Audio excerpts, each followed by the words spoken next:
Yeah. What's up, dudes? Who's here for a replay analysis? My God, bro. My fucking face is washed out as hell. Hold up. Wait a minute.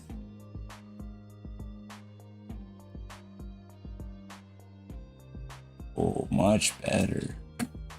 Much better. There we go. All right.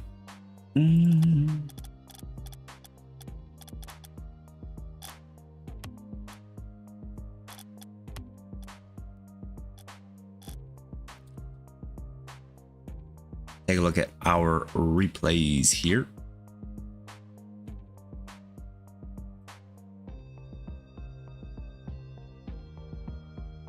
Okay, so turn on the music a little. I'll leave it up for now until we get the replay started. But first analysis, guys. First of all, welcome to the stream. We're gonna be doing 3 replay analysis at the moment. That's all we've got submitted. It's probably gonna take a decent amount of time. So that probably will be all we do today is 3 analysis. I go pretty in depth, so they take me a minute to do. We've got one for Platinum 1v1. We've got one for Brock, who is SSL, and in the analysis was playing in a top 100 lobby. So that's exciting. I'm excited to do that one. And we've got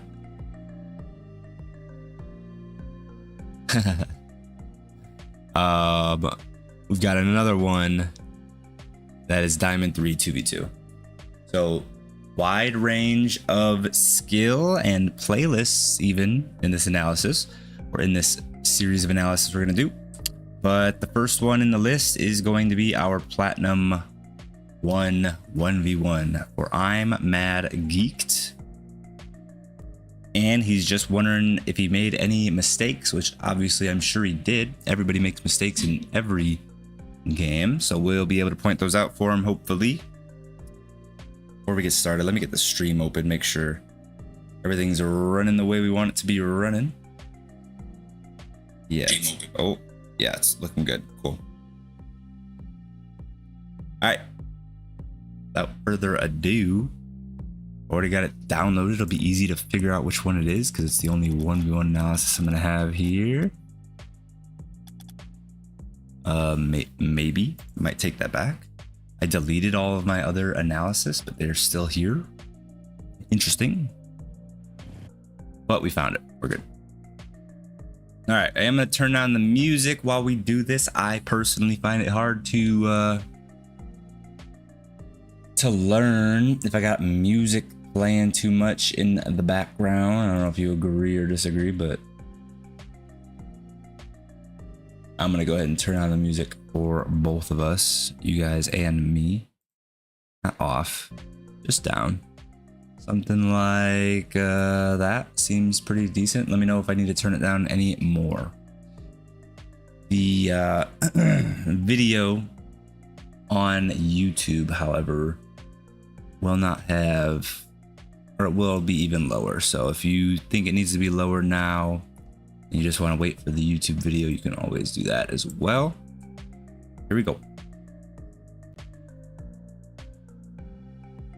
Platinum 1v1.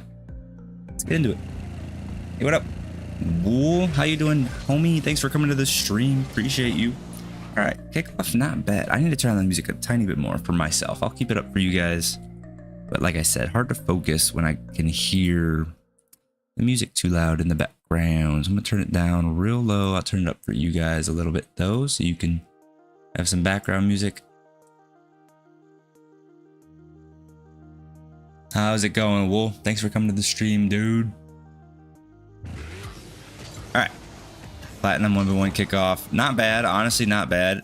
The only thing, you don't even necessarily need to change it, but typically at the highest level, you're going to see people doing speed flips into the ball to finish off their kickoff. So the approach wasn't bad. You swung a little wide here,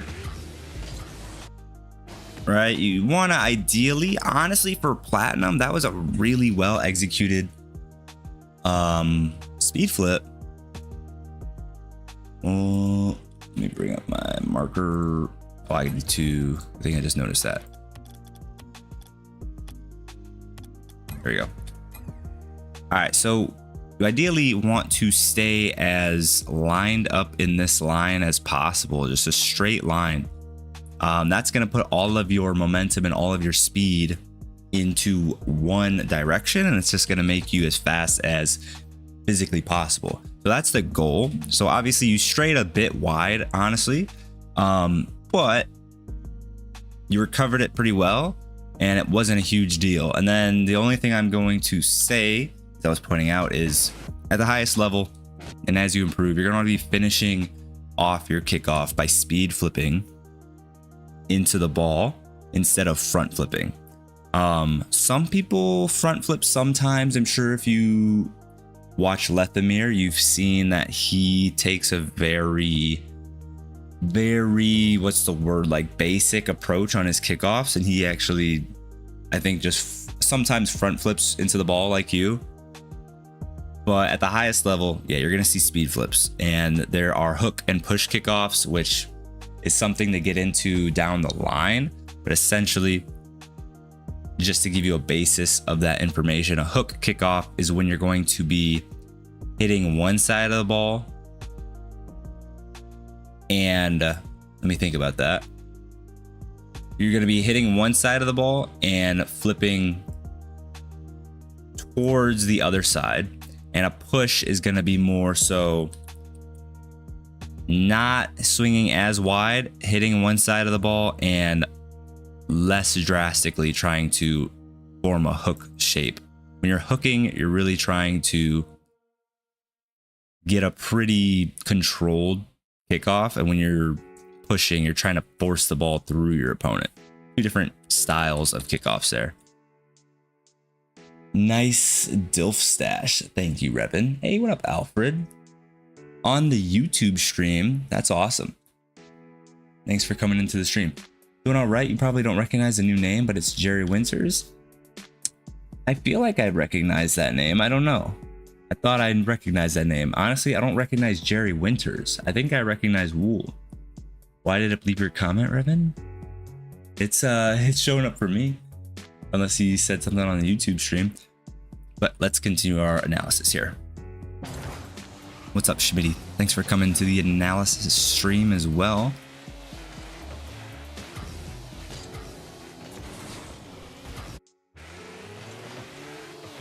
All right, so corners in 1v1 are dangerous to challenging. Your corner in 1v1 is good to challenging. Your opponent's corner in 1v1 is bad to challenging, and that's because, excuse me, that is because your opponent has this whole backboard behind them.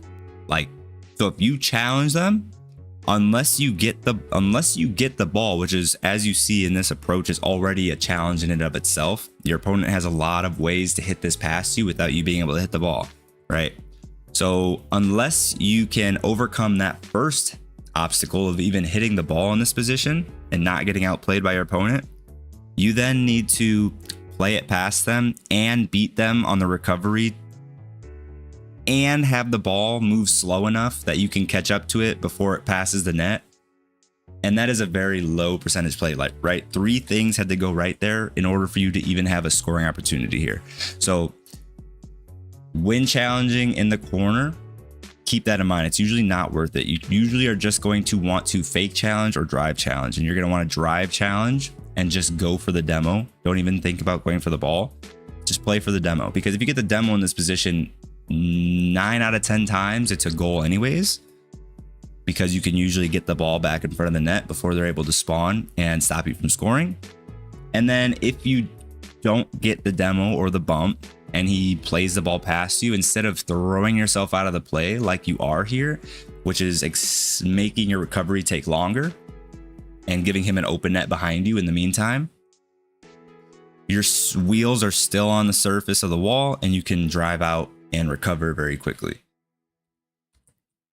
And again, like I was saying, this whole wall is behind him. So if you challenge in any way where this ball bounces off of this wall, it's just bouncing out behind you, again, for an open net behind you. So really be careful about challenging in your opponent's corner. Usually it's not worth it, and you just want to be drive challenging. or fake challenging. You 100% don't recognize that name. Stop lying. I thought I recognized Wool. No, thank you, bro. I submitted a replay. I just picked an L. I don't know if it's even a good example of how me and my twos bros play. Yeah, I saw you put that message in Discord. That no thank you sounded effed. I meant don't thank me. I know, I got you. I just come so I can see how terrible I am compared to others. Ego boost them.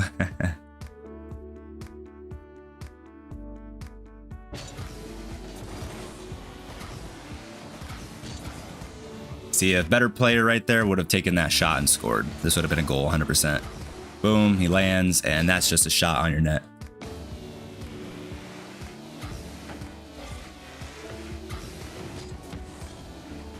Little risky. Let me see this. Risky to commit here for this turn.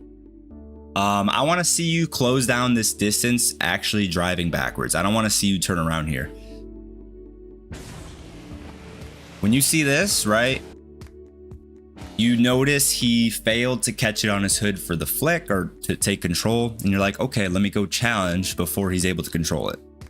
It's a decent thought process here, but the problem is you're killing all of your momentum to do this turnaround, which means if he does get the ball past you as you're making this turn or after you've made this turn, you've got no chance of getting back to save anything, right? While you're making this turn, he can be catching this on his hood. We watch this.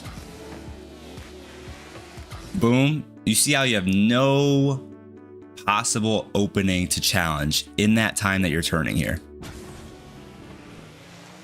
Boom. We're turning, and if he takes this to our right, we're facing this way with no momentum, and he's going this way. Or we go to challenge after the turn.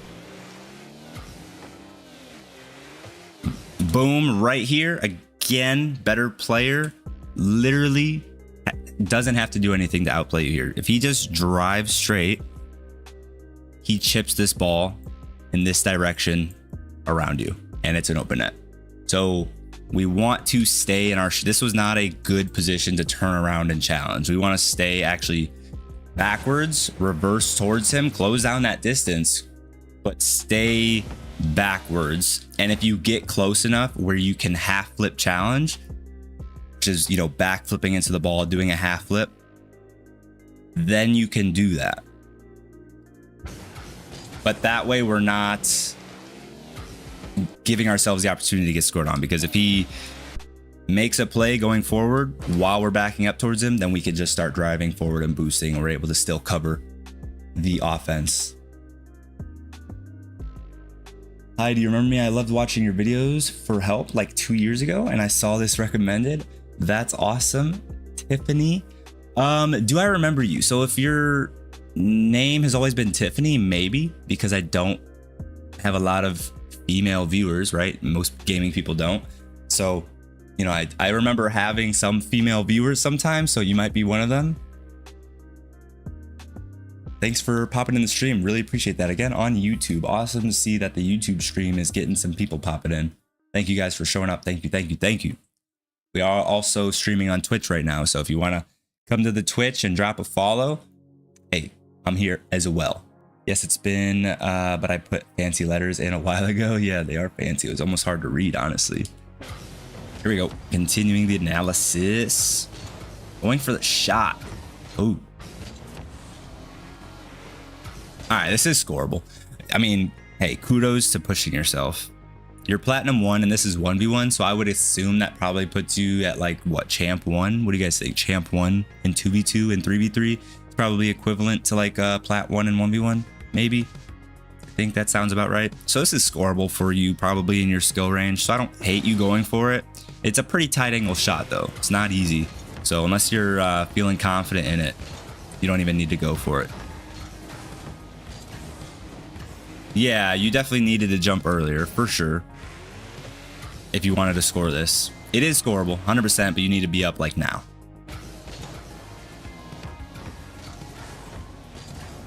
Not a big deal. Okay. So I like the shadowing. And honestly, we were doing good. Just kind of, we challenged when we didn't need to, right? When we are defending, we're waiting for our opportunity to challenge. At this point, he really never gave you an opportunity to challenge. So just don't challenge until you have an opportunity, which we're waiting for our opponent to drop the dribble so we can challenge. We're waiting for an opportunity where we can see that we can challenge and 100% for sure, certainty, get contact on the ball when we challenge, which it takes time to start recognizing. Tiffany, thank you for the follow on Twitch. Awesome. Appreciate that. But yeah, it will take some time to have enough experience in the game to recognize those moments. That's why we play, to improve. That's why anyone will tell you you have to, just put in the time to improve. It takes time. But I'm here to expedite it. So yeah, there's just no opening the challenge yet. He hasn't given you the opening yet. So just throwing yourself at the ball here is just allowing him to outplay you. He's got full control of the ball still. So it was a bad challenge. If they still have full control of the ball, then all you can do is wait. And by shadow defending like you are, you're putting yourself in the best possible position to save the eventual shot. So you just want to stay confident in your abilities to react to the shot when it comes, or again, wait till you see that opening to challenge. There was no opening to challenge there. But, sometimes it is good to throw in an early challenge or an unexpected challenge, especially early in the game, just to keep your opponent guessing on how you're going to play on defense.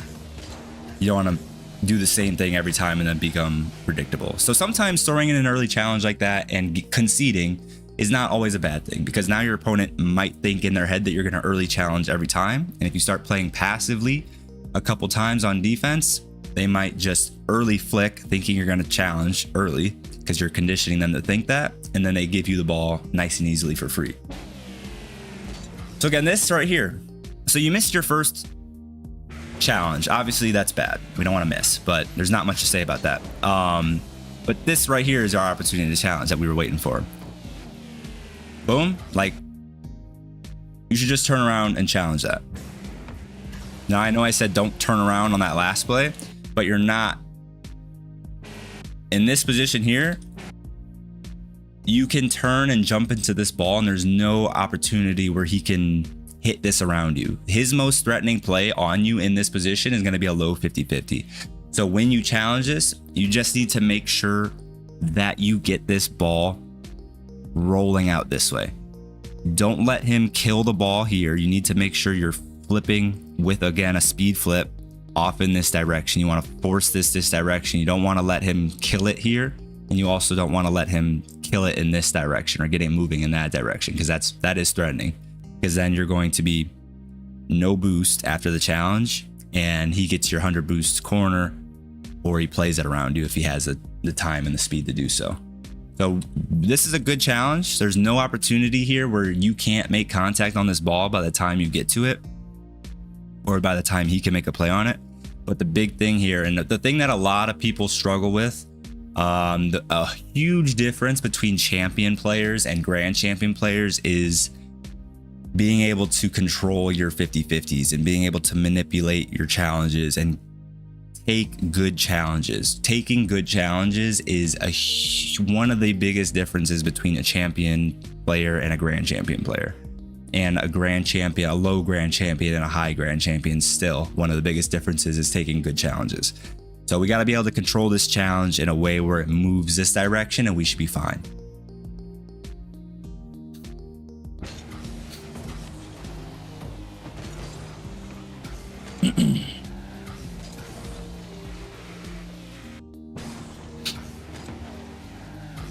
Okay, so here I don't want to see you leave the play so much. We see that he is taking the ball back, and getting 100 boost is cool, but we want to put ourselves in a position to fake challenge as soon as possible, because he's going to have control of this ball. He's going to have possession, right? We don't want to necessarily chase him in the same path he's going, because we'll never catch up. He's just going to take the ball all the way back, steal all the big boosts, and you're going to be left with no boost, just chasing him. What we want to do is pick up pads in the area and stay close. Staying close while picking up as many pads as possible. That way, once he tries to turn, we're there to challenge or fake challenge as soon as possible. And if you can throw in a fake challenge and put yourself in a shadow defending position afterwards, the furthest away from your net as possible, that's the best thing you can do, right? You don't want to be sitting in your net or sitting on your side of the field staring at the player dribbling the ball towards you. You always want to be pushing them, pressuring them, and if you have an opportunity to challenge, you challenge, or if you don't, you're drive challenging, going for the demo, or you're turning away, fake challenging, and then shadow defending again until you see that opening to challenge. And we want to, again, do this as soon as possible. So instead of going out there and giving him all this space, let's follow him, picking up these pads. I mean, he even missed this mid boost. We could have grabbed this mid boost. You know, my gut tells me if you were following him, he would have tried harder to steal that mid boost and he probably wouldn't have missed it. But if he did still miss it, then we grab that and we have 100 on his tail now. That's a lot better. That's a pretty good position. Or if he steals it, again, we're picking up these pads as we follow him. And, you know, the play would develop differently. It's hard to say exactly how this would go from there. In the end, I mean, he probably thought you were chasing him. He probably thought you were doing that because that's what you should have been doing. And that's why he's trying to pinch it across the field to like get you away from him. But yeah, this guy had no idea where you were. Evidently. I don't know why he just pinched it away from himself.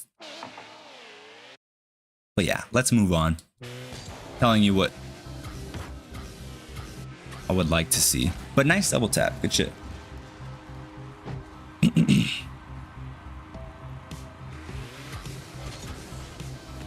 Okay, not the best kickoff there. We did more of a side flip instead of a speed flip, and we're almost getting punished for it. So that was just a bad kickoff. Almost led to a kickoff goal.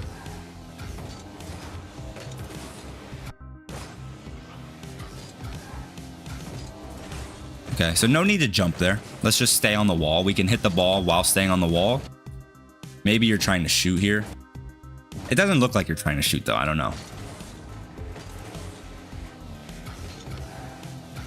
Yeah, let's just stay on the wall, drive down the wall there, and there's, you know, that puts us in a much better position to control this ball. I'm going to try to pause it right where you jump, and you can see the different outcome we would have had we stayed on the wall. Had you just stayed grounded here and just drove forward, you should know your opponent's on low or zero boost because he just came off of the kickoff and missed that shot. So you should have a good idea that he's on zero, and this is possibly just, you know, a goal for you if you make this play fast enough.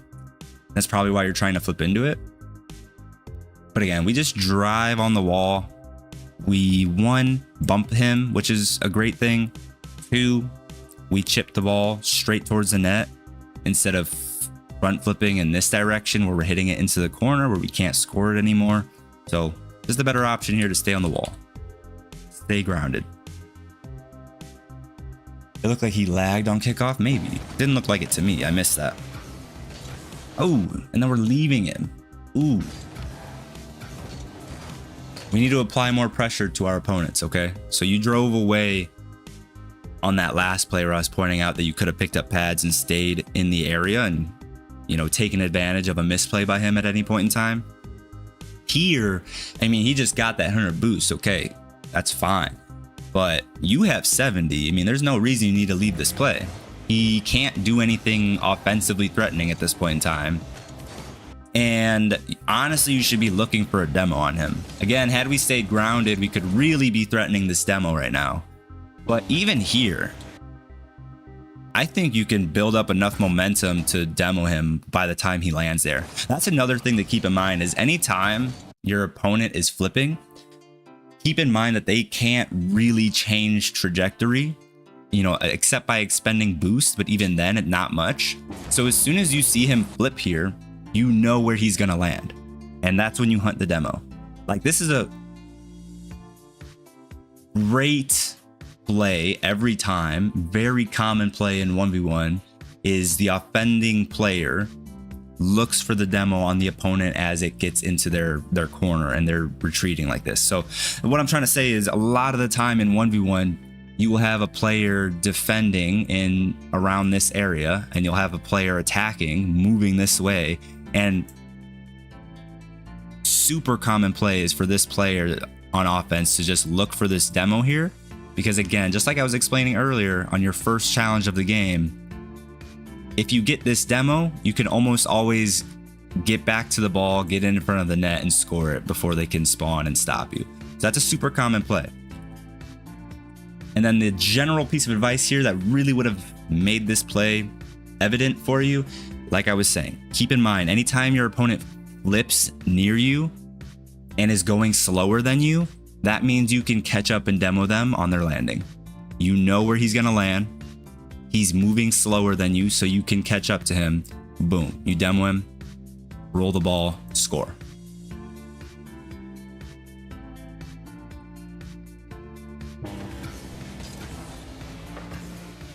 Yeah, we just forfeited all this space for no reason at all.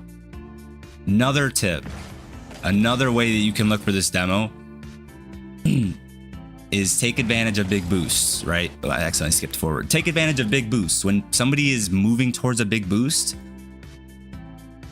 especially when they're retreating like this, it's likely that they are going for that big boost. You can predict somebody's path because you know they're going to go for this big boost. So as soon as, okay, I missed this demo here, but what I know he's going to go for that big boost. So you demo him as he goes for that.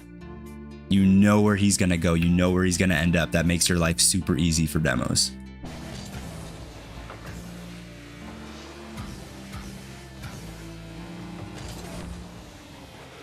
Nice challenge. And that's just a beautiful finish. Good job.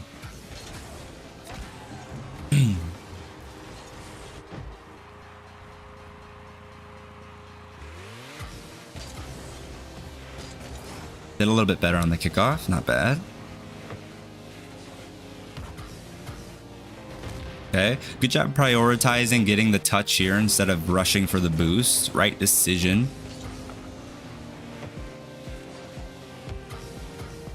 Now, I would say, honestly, after you make this first touch, you've done enough. This is, if you can now secure your corner boost, he cannot score this before you can defend the ball, right? This touch, it clears it from an immediate shot. Now, at this point, the only way he can score this is to get your corner boost and play the ball this direction and get it past you. But if you can now secure your boost, you have zero, he has zero threatening options on you. So again, that's just an experience thing. I don't blame you for missing this. This is a part of, again, you just got to play to get better and build up experience. But as soon as you make this touch, you've done enough. With the low or zero boost he has, he doesn't have the ability to catch up for this for a shot. Now I want to see you flip for that boost. Commit for getting that boost, because if you get that boost, you have 100 boost and you have ball control, and there's nothing he can do about it. Do I do 3v3 reviews? Yes, I do. Yes, I do, sir.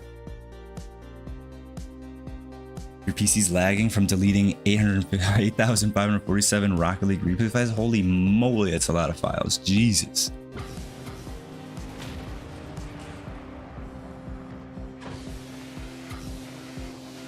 Okay, and I know with this new update, you can see where you're gonna spawn. I don't believe you posted this before that update, I'm pretty sure. So you knew you were gonna spawn on this side, and you know the ball's on that side, so you have to commit to going that way. You can't take this little veer off to your right and grab that 100 boost when he's rolling it into your net, right? You know, it's likely you're gonna get scored anyways. I don't know if you were gonna get back in time. Actually, you probably definitely could have gotten back in time to possibly throw in a challenge. So yeah, I mean, you just had to commit to going left there. There's no point in getting that 100 boost off to your right if you're just getting scored on. So shame on you for being greedy on that 100 boost.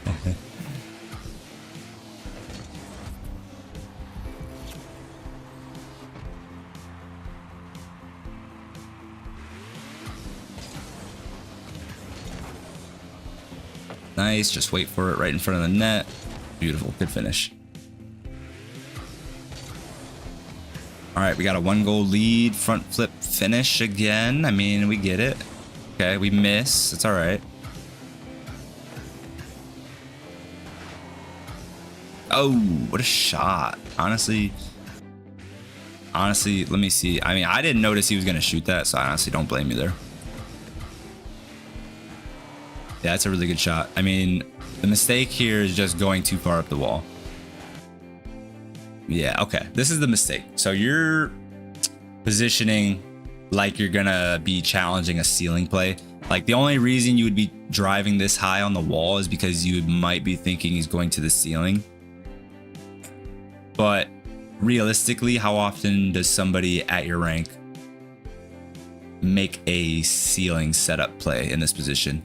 I would say probably not often, and I should even extend that sentence and say, how often do they make a threatening ceiling play, right, at this rank? They might go for it, but more often than not, I guarantee they lose possession of it by the time the ball's up here. They probably hit the ceiling with the ball. It's falling out of their possession while they're trying to catch up behind it. That's a free challenge and honestly, usually a free goal. So at this rank, I would say do not be worried about challenging a ceiling shot. Usually somebody on the opposing team at Plat 1 and 1v1 going for a ceiling shot, unless they're a smurf, is just usually a good thing for you. You wait for it. You wait for them to just give you the ball for free and you score usually. My first chat rule is not possible anymore. What's the first chat rule? I forget. But that was a good shot by him.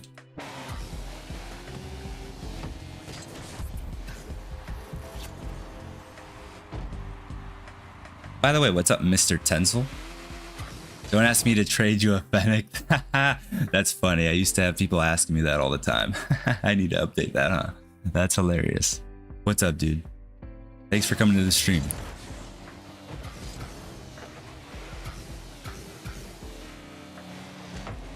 Good patience there. That's open. We definitely need to just be shooting this. That's open. I mean, you shoot this to the left at all and he can't do anything about this. We again just saw him finish flipping. Use flips as indicators, right? Like earlier I was telling you, when somebody flips, you know where they're going to land. You can demo them. Same thing here. When somebody flips, what do you know when somebody flips? They cannot change directions while they're flipping. And he flipped on the spot. He's got no momentum. He's barely landing by this point in time. You can definitely shoot this anywhere from here and he cannot block you. This was open.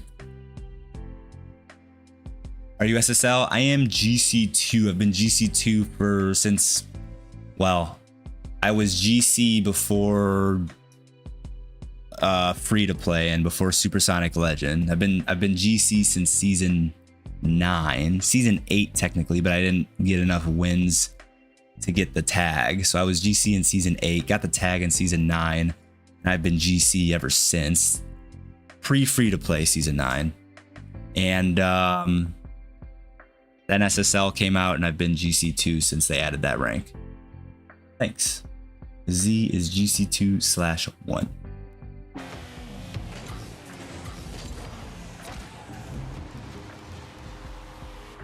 Oh, you did end up getting the finish, so nice. You've gotten it, but never enough for the tag. All right, B. That's pretty good, though. That sucks, though. It hurts when you get the rank, but you don't get the tag. That's never fun.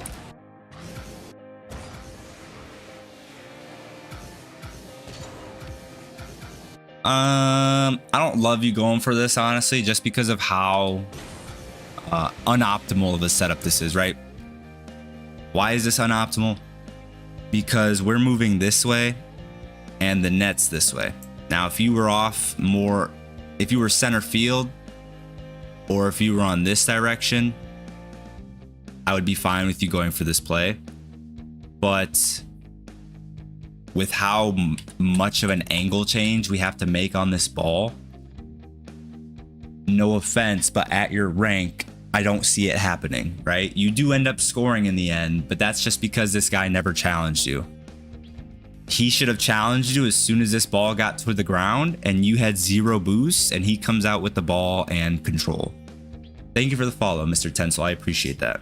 So again, because this ball is moving in the opposite direction of us, and we have to put so much angle change on this to score, and you're only Plat 1 in 1v1, which again, like I said earlier, is probably around champion in other playlists. I don't see this being a viable play. Even a professional player would pretty much have to use all 100 of their boost to put this on target before it hits the ground.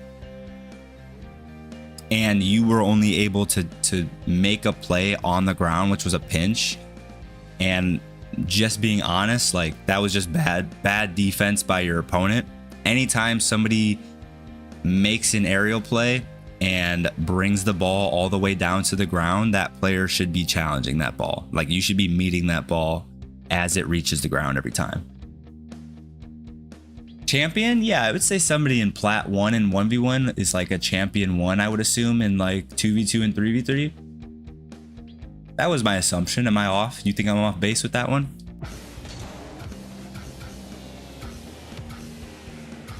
Yeah, see? Yeah, so he should have been challenging you.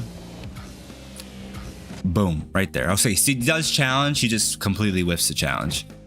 He just needs to, like I said, if he gets on this side of the ball and controls this 50-50 in this direction, he gets the ball moving in this direction. He's got 100 boost. He gets that 100 boost, or if he doesn't even need to grab that 100 boost, he just plays the ball around you and you have 0 boost. You're not getting back to stop him. So bad play, honestly. You score off of a bad play, which doesn't make it a good play. Am I seeing YouTube chat? Yes.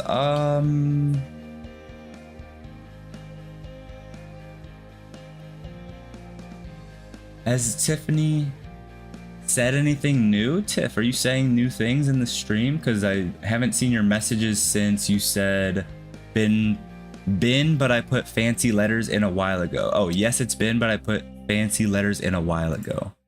Am I missing YouTube chats now? I saw Schmitty say, welcome, Tiff. Been a heck of a long time.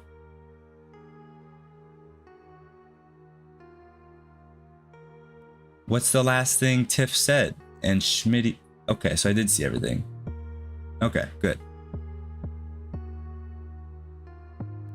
Yeah, I was talking to Tiff earlier.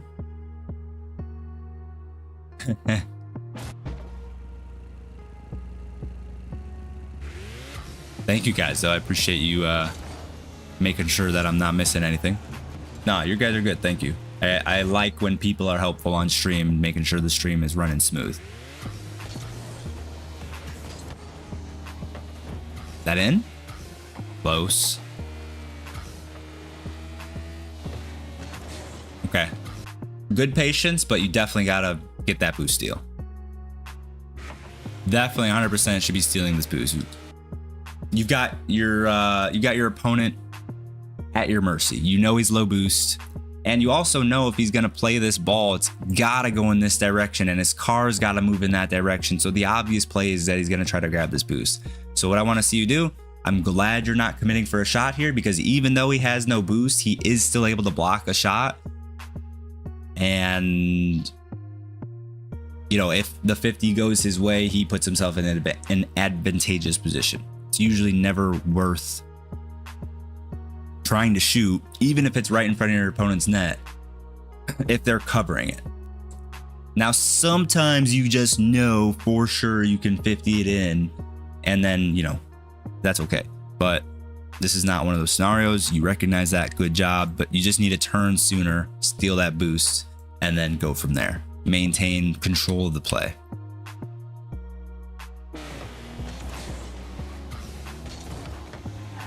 He should have 0 boost right now at your mercy, but instead he might score. He does score.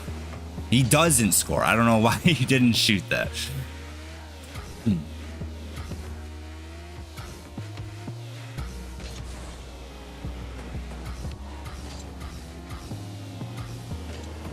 Good try.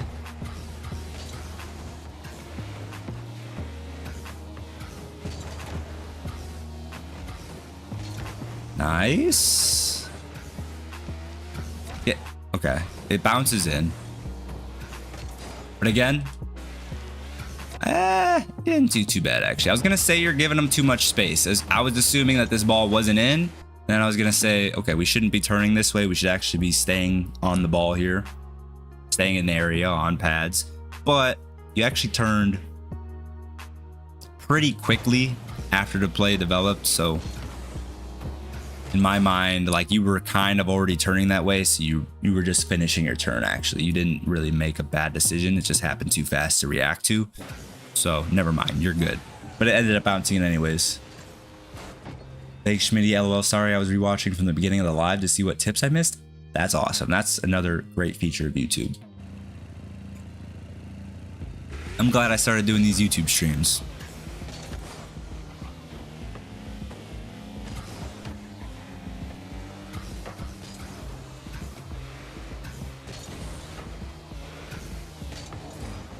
Nice. Should be a goal. We just take our time. Nice.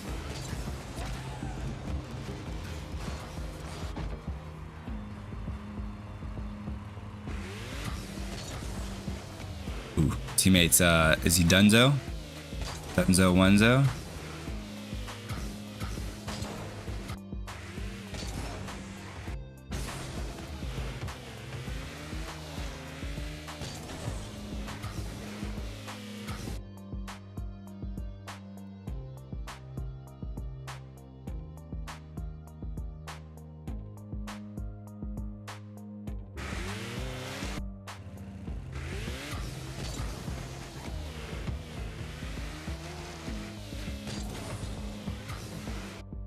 What just happened? What just happened? What? What?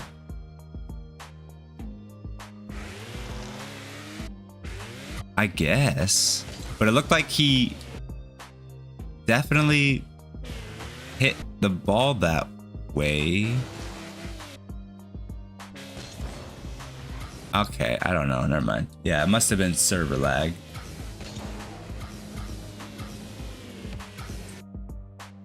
Yeah, anyone can submit a analysis, but I'm starting literally just today. I decided to start only accepting Platinum 1 and higher. So I think you said you were higher than Platinum 1, so you can submit a replay for sure. But yeah, below Platinum 1 and it doesn't really become a replay analysis. It becomes a video on just like Rocket League fundamentals at that point. You know what I mean? The look you had just now was like a cat when they want to smell something stinky. Yeah, you're probably right, Schmitty. Is that the end of the analysis? It is. Okay, so biggest takeaways for you, I would say, is pressure your opponent more. Don't, when he's, bringing the ball back, when your opponent's bringing the ball back towards his end, don't just leave the play to go grab 100 boosts and give him the entire field as space to work with when he's bringing the ball back for offense. Stay on him, look for an opportunity to demo him or to challenge, and make sure you're staying boosted up as well. Sometimes when you are trying to pressure, they do a good enough job of keeping the ball away from you while also starving you of boost behind them that it becomes no longer worth it to continue to chase them on 0 boost. But those are not the positions we saw. Do a better job of staying closer and not just always conceding the field to him to grab 100 boost. Secondly, I would say the next biggest thing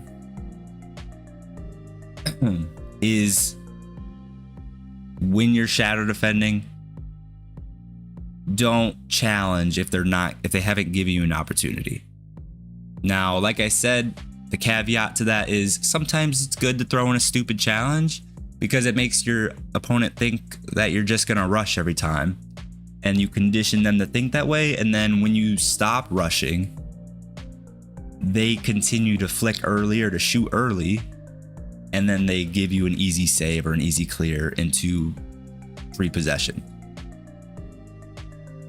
And then lastly, I would say the biggest thing is flips. Recognize when your opponent flips, that means they can't change direction, and use that to your advantage. If they're nearby you and they flip, that means you go for the demo.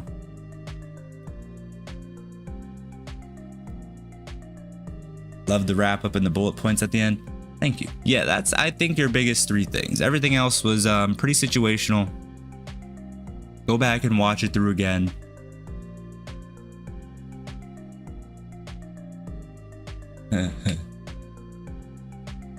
Sorry, Schmitty. I'm in that weird place where if I have good teammates in 3s, I can make plat, but in 1s, I don't have mechanics to do well. I feel ya. I don't even think mechs are good for 1s. At lower ranks, no. Mechanics, I mean, mechanics is relative to your rank, right? If you are better mechanically than your opponent,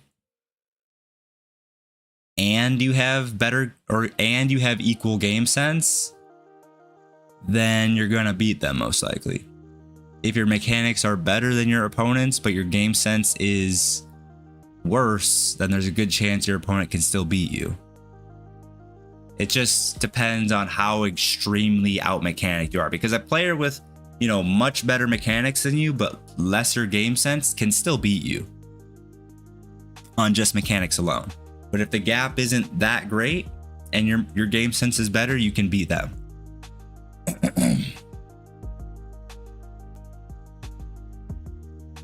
Okay, I'll be honest, I make stupid decisions in 1s.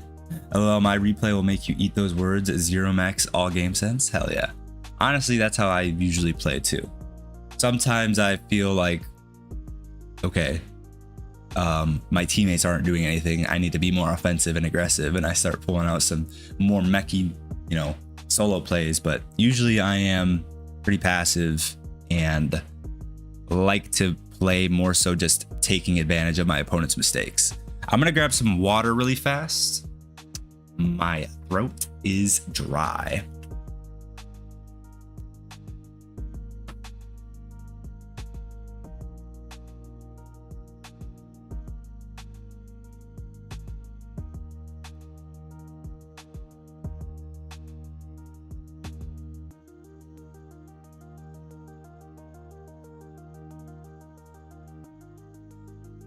All right, let's get into the next analysis.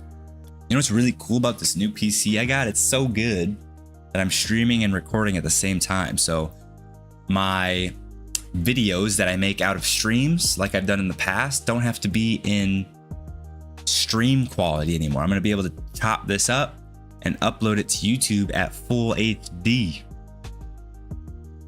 Hell yeah. New GPU, new computer, entirely new computer. But yes, hugely upgraded GPU.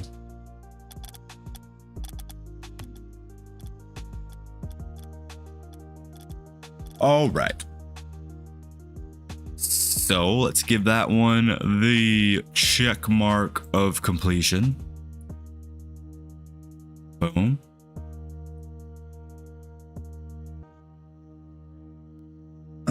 Next. Oh, Schmitty, you might not want to go anywhere. This is Brock's analysis. We're on Brock's analysis.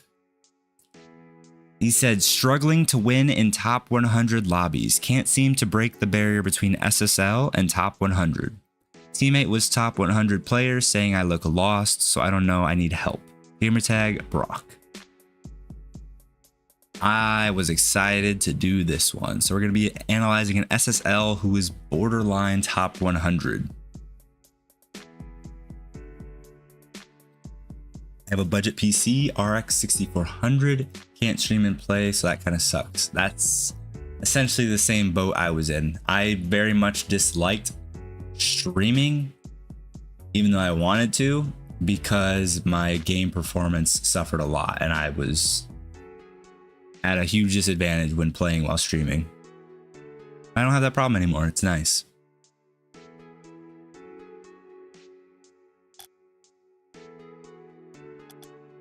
All right.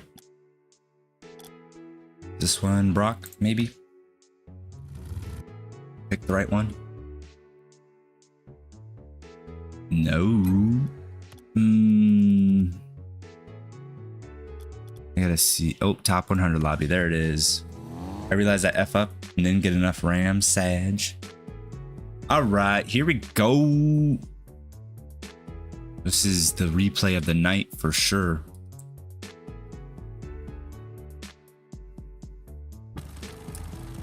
All right, Brock, let's see what you got, man. Let's see what these SSL lobbies are looking like. The teammate fakes the kickoff. Hopefully he communicated that. If not, it's quite all right. You did a good job to fake your approach.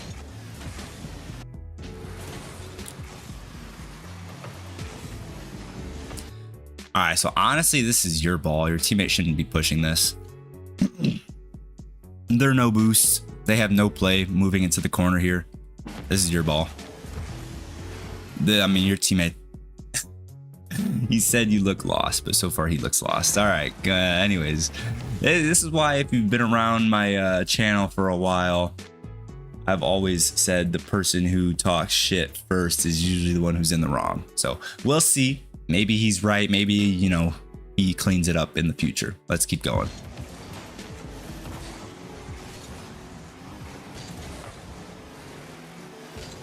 Okay, so not a good save here. This was all good up until this point, but we really need to, especially at this high of a rank, we really need to make sure that we are getting this touch to our corner.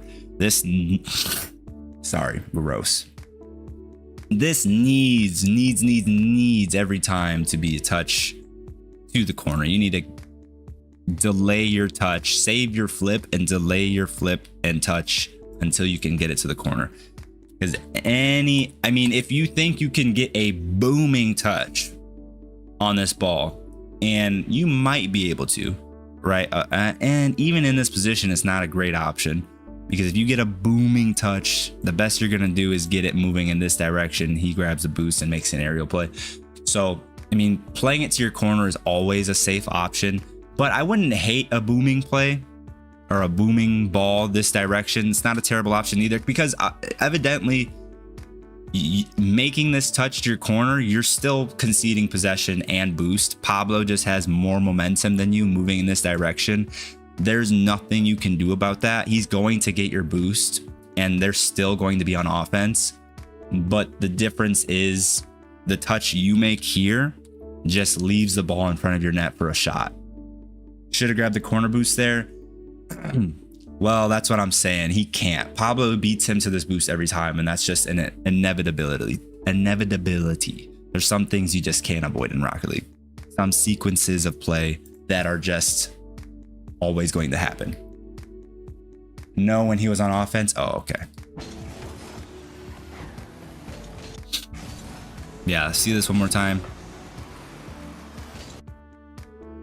So you're blocking the shot, which is good. But if he never went for this shot, or he doesn't get this touch on this ball, or he drive challenges, or he just opts to go for the boost, a lot of different options where this approach that you take on this 50-50 just leaves the ball right here for the follow-up shot. So this is, again, a bad touch to make here. It ends up working out just because he 50-50s it and pinches it with you. If I'm Pablo in this position, I probably don't make that play. Let me see this from his point of view. We're going to be pretty in depth on this analysis because it's not often we get to do such a high ranked analysis. Yeah, if I'm Pablo in this position, I'm never committing for a shot here. This is dumb. If I'm Pablo, I'm going for your corner boost every time. So again, this touch that you make here is just, it should have just been a dead ball here where this guy behind him is stealing the boost. But Pablo never has a play here. You're blocking the shot here every time. I would never commit for this shot. I'm either going for this corner boost or I'm driving through trying to demo the guy behind. He made a touch too hard for sure. It was kind of forced because him and his teammate were on top of each other. But Yeah, this is just a bad play by Pablo. Again, like I said in the last analysis, just because something works out doesn't mean it was a good play. We want to be basing our decision making on what works most often, not what just happened to work this time because our opponents played badly. Why are you hating on my homie? I don't think I am, homie.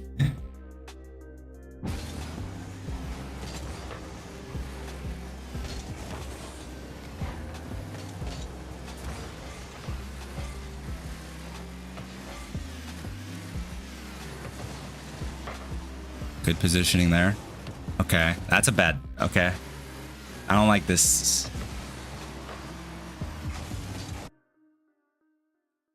If we are making a touch here, which I don't mind you making a touch here, the goal should be to loft this upwards and get our car to land on the wall, right? So, you know, theoretically, we're going to make contact with this ball around here, right?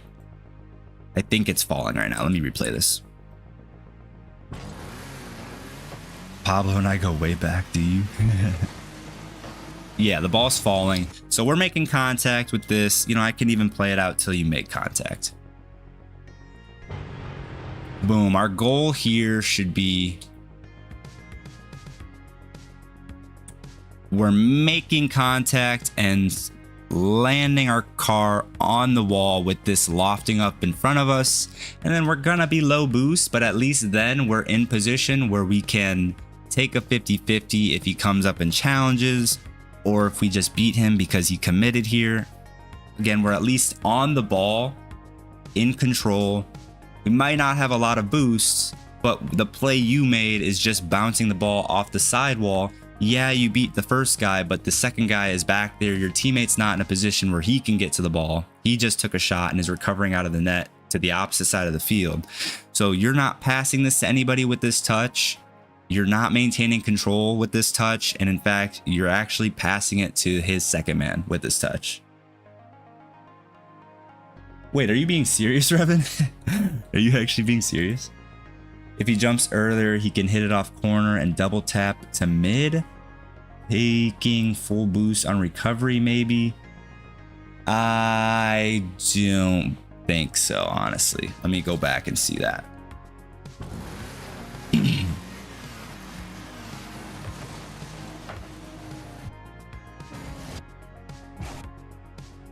I really don't think so.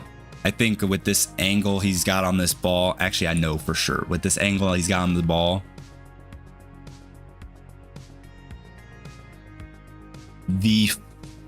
say he got this to bounce off of the corner here, in order to get the ball moving that way so much, he'd have to use all of his boost and would not be able to double tap this. By the time he got his touch to get the ball off of this part of the corner where it would actually be bouncing this direction, he would have no boost to follow up. And if he got a touch in any later point in time, the ball would be bouncing off too far of the corner this direction where it would bounce out this way. And I don't think he's double tap. I don't think a double tap is the play here off of the corner. Excuse me. You got him added on snap and everything. Crazy. I just go for a double. I don't think the double's the play, boys. Definitely the play you want to be making, like I said. In the position we ended up in, the play is definitely going to pretty much always be here. If not playing defense, which I wouldn't play defense in this position, you're going to be in a 1v1 at a major disadvantage. This is a good touch to go for, but we need to be lofting this up while landing on the wall and then following it up from there. Whether that be just taking a touch that buys you time by forcing him to have to go this direction and collect the ball, or maybe you're able to shoot, put a threatening shot on. You know, any shot is better than nothing. Or you just play it slow and see what happens.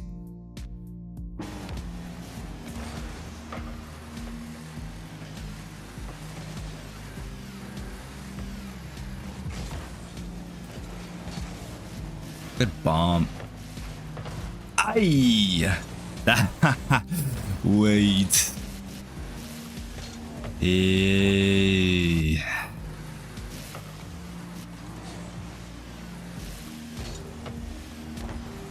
mean, it looked more scoreable than it was, honestly. I don't hate that your teammate goes for this shot. It probably is scoreable, but it actually ends up being way harder of a shot than it looked like when he went up for it. I honestly, as bad as that looks, you know, that's actually not that bad of a miss for your teammate. I mean, it's bad for you guys as a team, but the shot actually ended up being way harder than it looked like when he was in that position.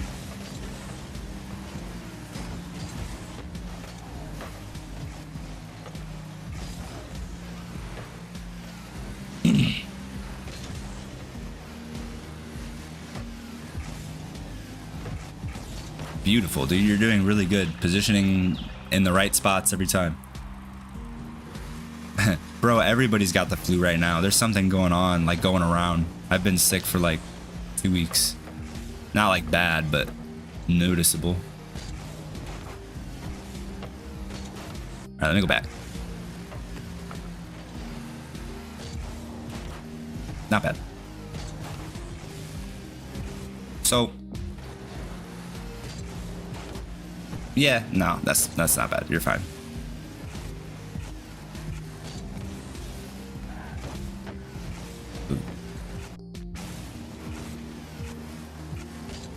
Okay, good back pass. Teammate kind of gives it away. Let's see his POV here. Yeah, honestly, pretty bad play by your teammate. Something to keep in mind is just because your teammate passes to you doesn't mean you have to go for it. So here, again, being high SSL players, you said your teammate was top 100. You should recognize here that this is a very dunkable ball by your opponent, and he's last man. So if he's going to go for this ball, he needs to be getting a 50-50 at the bare minimum. He needs to be getting a 50-50. Because if Pablo gets this ball past him while maintaining his momentum, like that's pretty bad for the team. So being last man, knowing that this is a pretty dunkable ball here, he needs to be at least getting a 50 or playing it very vertical to try to get it around Pablo. Instead, he just does that.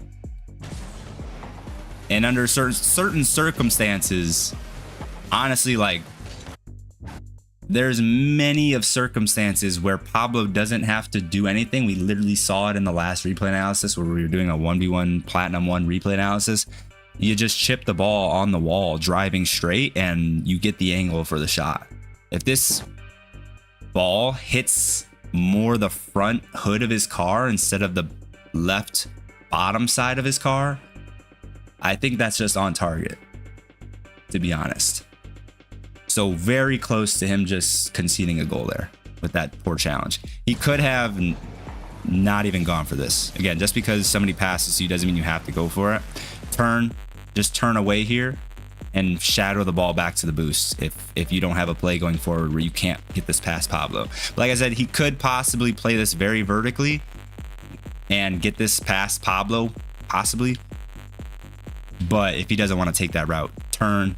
The ball's got a good amount of momentum on it where by the time Pablo can catch up to the ball, it's meeting you in the corner. So at the very least, you're getting a 50-50 on the ball here. And you're in a safe position. So, sorry, I'm not trying to ride your junk too much there, Brock. But your teammate flamed you, and so far, you haven't really made a mistake. Oh, you made one, but your teammates looked much more lost than you have. Again, what is that?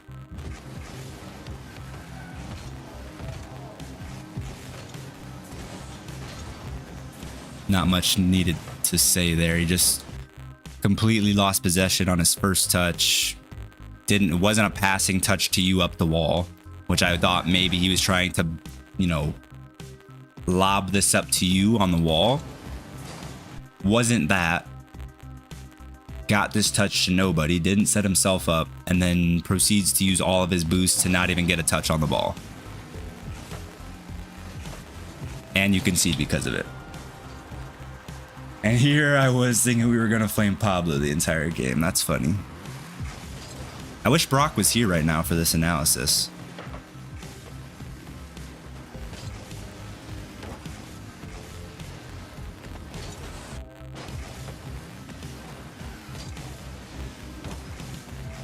Cool.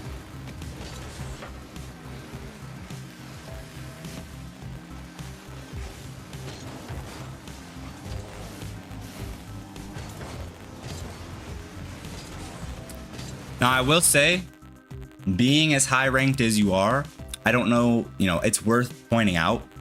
I don't know if you've put any time into learning how to do zap dashes, but a zap dash in this position would be huge, right? When you're no momentum, and I think you're on 0. I thought you were on 0 here. Is this a replay bug? Or am I bugging? Yeah, you're on 0. With no momentum and 0 boost, the zap dash is huge. If you put some time into learning zap dashes, would be great right now when you're trying to get back to have any chance of helping your teammate on defense.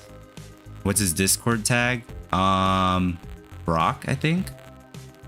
He's in his name will be in the replay analysis channel. But yeah. Learn zap dashes. It's worth it. It's gonna become meta. I mean, a lot of pros are already using them. Most pros already know how to do them. Not all of them use it all the time, but it's a tool in your belt if you haven't learned how to use it yet.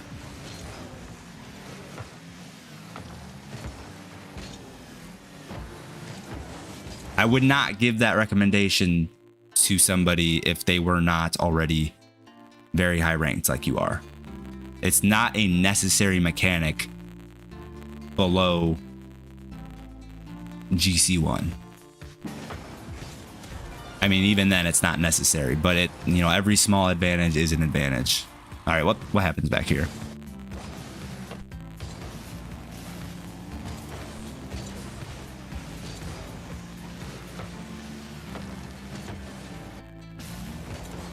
So I think this is a bit on us on our positioning.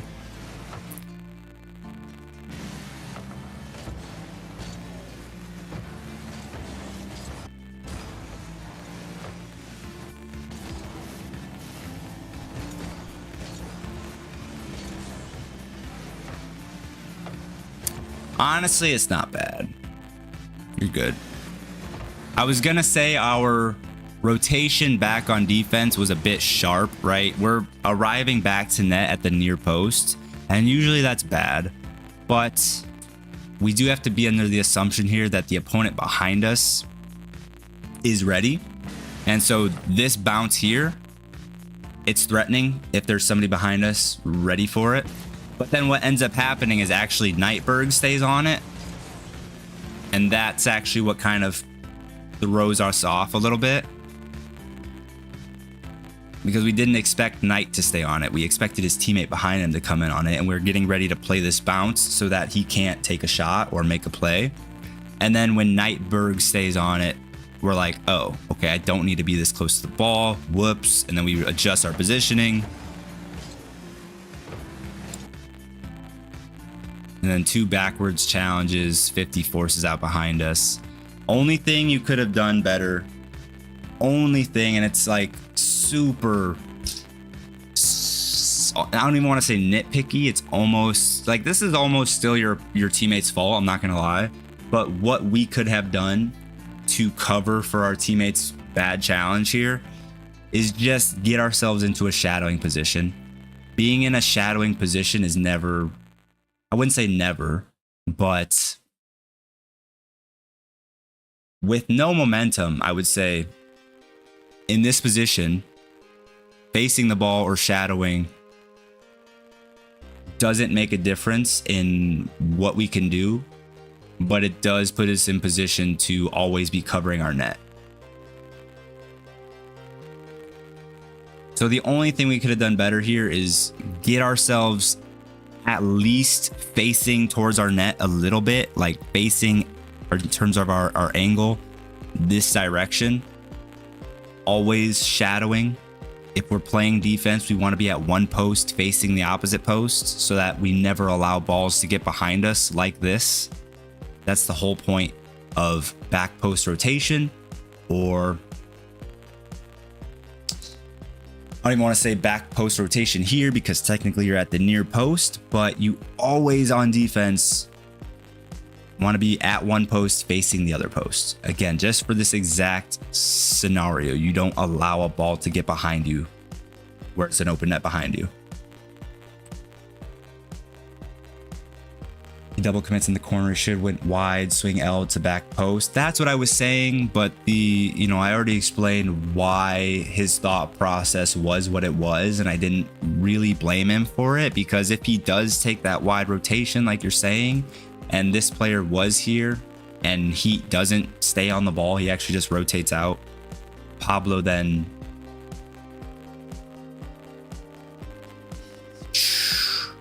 that's tough.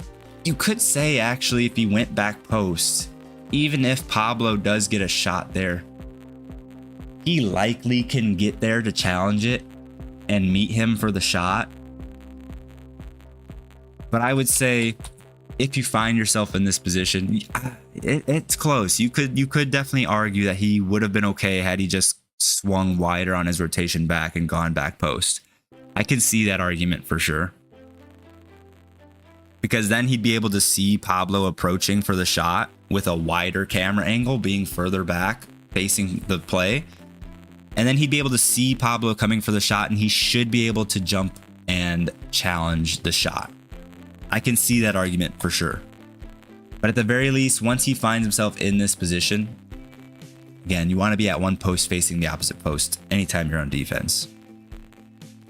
Only thing that could have saved you here, but this is also a really bad challenge from our teammate.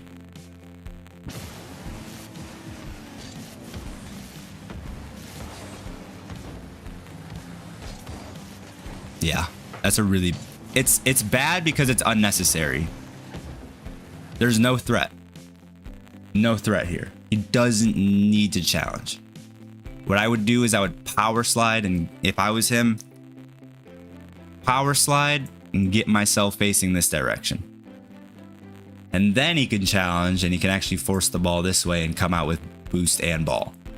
Bad challenge by our teammate is what puts us in that position.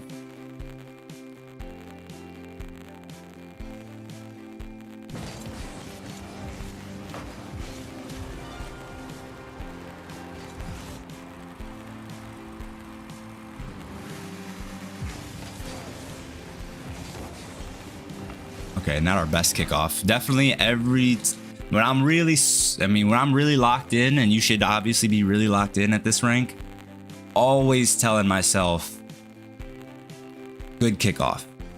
And that doesn't mean win it. That literally just means don't lose it hard. Don't lose it into a shootable position. That's always what I'm telling myself when I'm locked in. I don't care what happens on the kickoff. I don't care what happens on the kickoff as long as it doesn't do what it just did. As long as it doesn't bounce off of the wall coming towards our end where they can shoot a follow-up shot. That is my one goal to avoid with all cost, is to have this ball shoot off of the wall right in front of our opponent for a shot or for a dribble, and to put my teammate behind me in a terrible position. That should be your number one thing that you try to avoid on kickoff.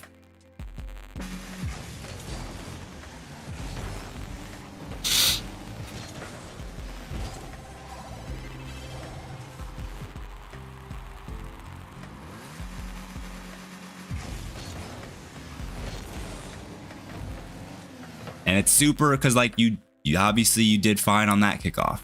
It's literally just every single kickoff you need to zone in and focus on making that your number one priority. Because if you don't focus on the kickoff, that's when that happens. If you focus on the kickoff and you tell yourself you're not going to let that happen, and you're at this rank, you won't let that happen. You have the knowledge on how to manipulate 50s and take 50s and control 50s at a high enough level that if you are locked in and zoned in, that will never happen. So that was just a lapse in focus there.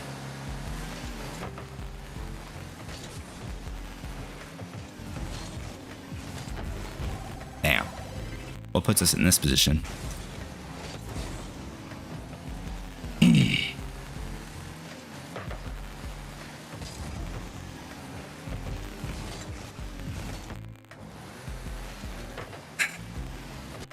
I mean, I gotta see the 50 from our teammate again. Honestly, we didn't do too bad there.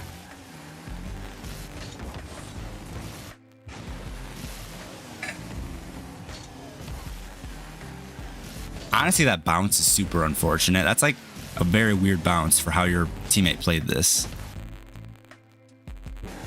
All right, that's like an unfortunate bounce. I'm not gonna lie. That's a very... I don't know how that bounced like that. After the fact...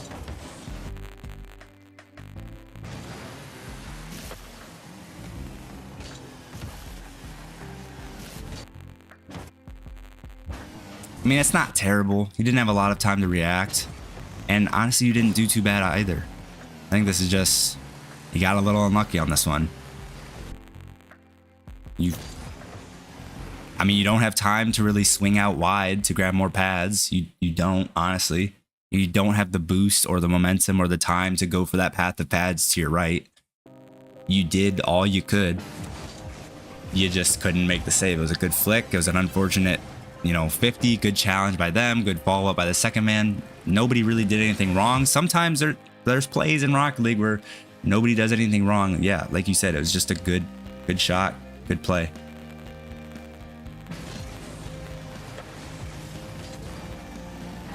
Damn, he gets that boost. Damn, you whiffed. That's crazy.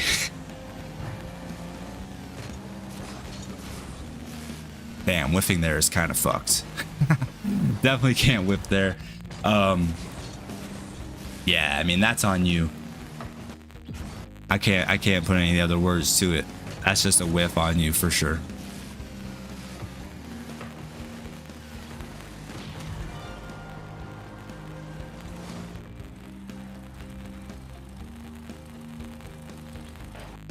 And that's the forfeit. Okay, so overall, honestly, your teammate played worse than you, 100%, without a doubt. You played better. You did make mistakes. I pointed them out. I can't remember everything. Let me think. If I had to give you a general piece of advice, biggest things I noticed.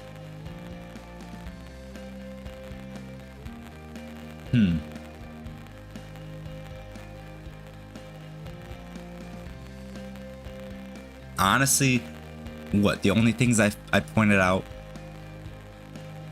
was focusing on kickoff, was that initial touch at the start of the game off of the side wall to nobody, where you just gave it to the people, you know, the opponents.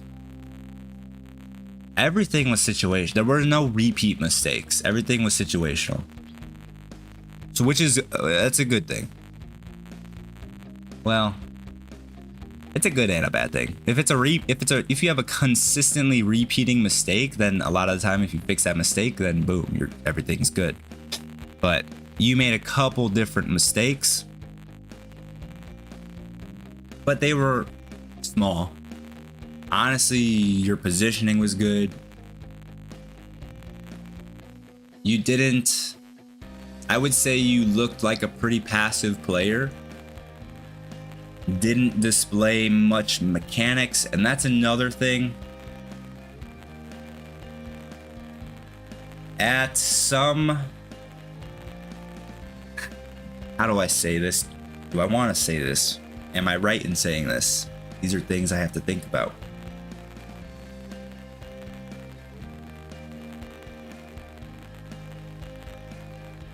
I would say, now you're gonna have more experience with this than me because you're at this rank and I'm not, quite frankly.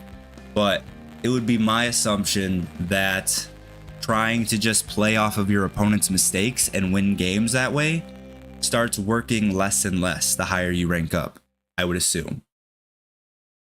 And so you do need to start becoming more threatening on offense if that's the case, right? Nothing you did in this game was threatening. I mean, you guys only scored once and you didn't play a lot of offense, so it was hard to get a picture of what your offense looks like. But, you know, as you start, even in my games, I would say GC3 and higher, it seems like you really need to start becoming more threatening in offense. And that doesn't mean That doesn't mean doing crazy mechanical plays, but it means every time you get the ball and you get an opportunity on the ball, you need to be doing something with the ball. And again, you guys really didn't have much possession at all this game, so I can't really say whether your offense is good or not based on this replay. You should submit another one. I would love to do another replay analysis for you, Brock. One where you play more offense. You could still lose, but one where you guys play some more offense, because I didn't get to really see any offensive plays.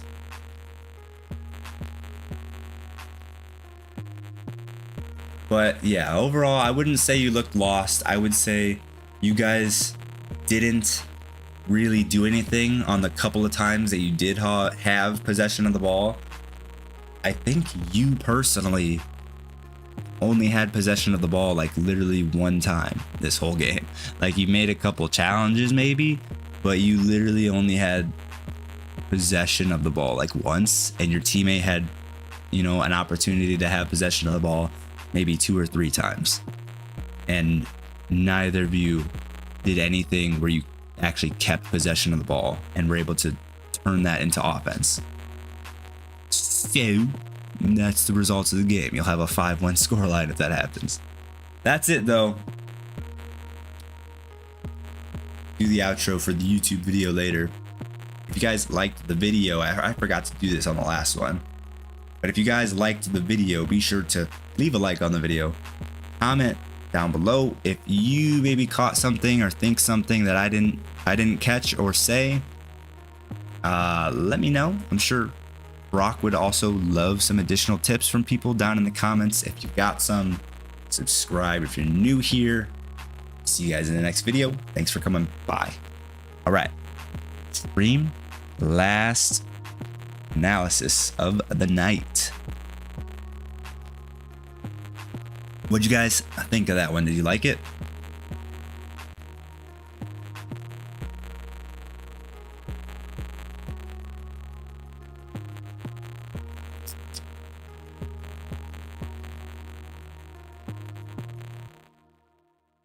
Okay, now I'm nervous. I don't know what replay I gave you, but I hope it's not straight trash and a waste of your time. You're gonna see a lot of bullshit and I'm scared a little, but I need to hear it. All right, I'm excited to do yours now too. Good to know even SSLs are passive. Yeah.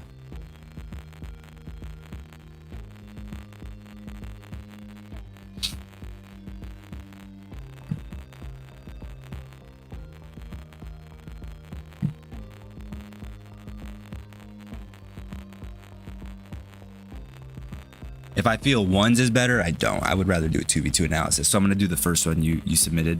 I'm guessing this is 2v2. Yeah, you said diamond 3-2s. Okay. Yeah, I would much rather do a 2v2 analysis than a 1v1 analysis. For show. Oh, I already have this downloaded. Why am I doing this? Oops. Oh, okay. What details did you give me on this, just so I have an easier time finding it? Oh, I thought you messaged me. Diamond 3-2s. We'll find it. We'll find it. The viewer, maybe? Oz after fancy. Nope, this is one of my replays. Okay. HIW. That sounds like another one where I was giving it a quick replay name and I hit the wrong buttons. Yep. Okay. Top one. Oh, I'm blind. Sorry. Thank you.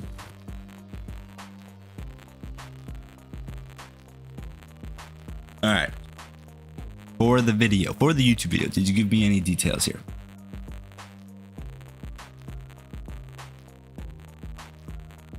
No, that's okay. But guys, we've got a Diamond 3 2v2 replay analysis on our hands here. Diamond 3 2v2.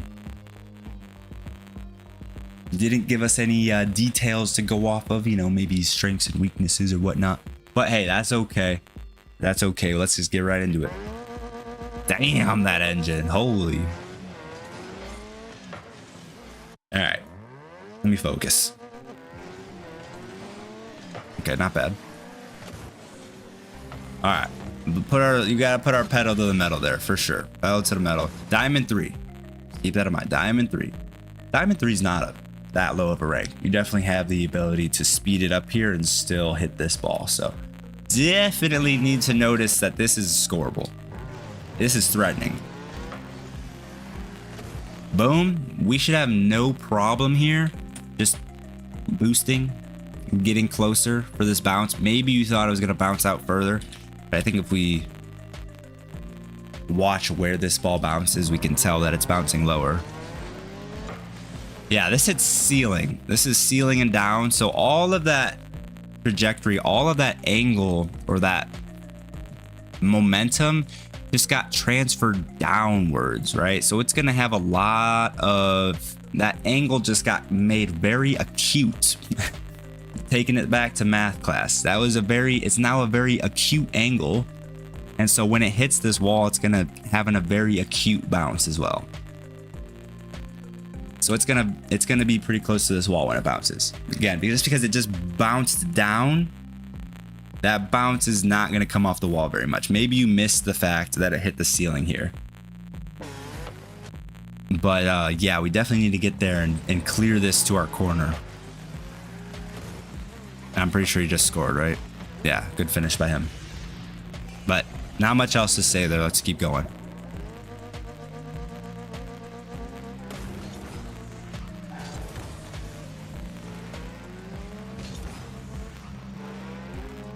Let me think about this for a second here, okay? Not too bad, not too bad. Let's see what we're doing here. Okay, just a head-on challenge. So it's not bad, honestly. Let me see this one more time. Yeah, I mean, his first touch there, he doesn't really give himself any threatening options here, so I don't hate this. You took a good 50, which was important. I'm going to point it out for other people watching.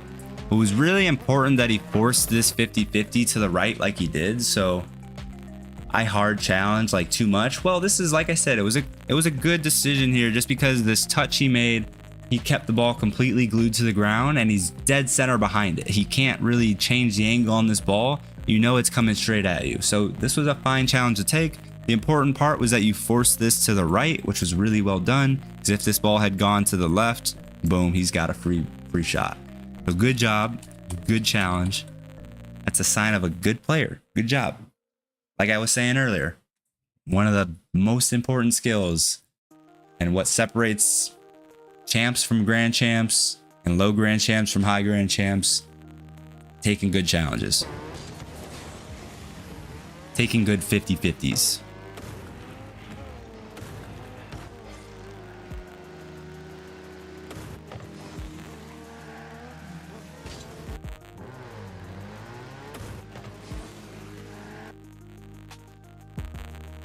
So you might not have a problem here. It might be fine. But what I will say is be weary about turning off of a ball and then back onto it, right? Right here, boom. We don't go up the wall for this touch, which is good. You can't do anything with this ball off the sidewall. Don't know if you recognize this instinctually or you just got lucky on this decision-making process, but this ball didn't bounce up very high, and where you would have to take off for this ball to do anything aerial based would be like right here. And that is just not a good angle to try to attack this ball for an aerial play. I'm just keep it as simple as possible. That, I don't know if you recognize that and that's why you didn't go. But if you did, kudos to you. But secondly, like I said, you turned off the ball and now you're turning back on the ball. And why that's bad?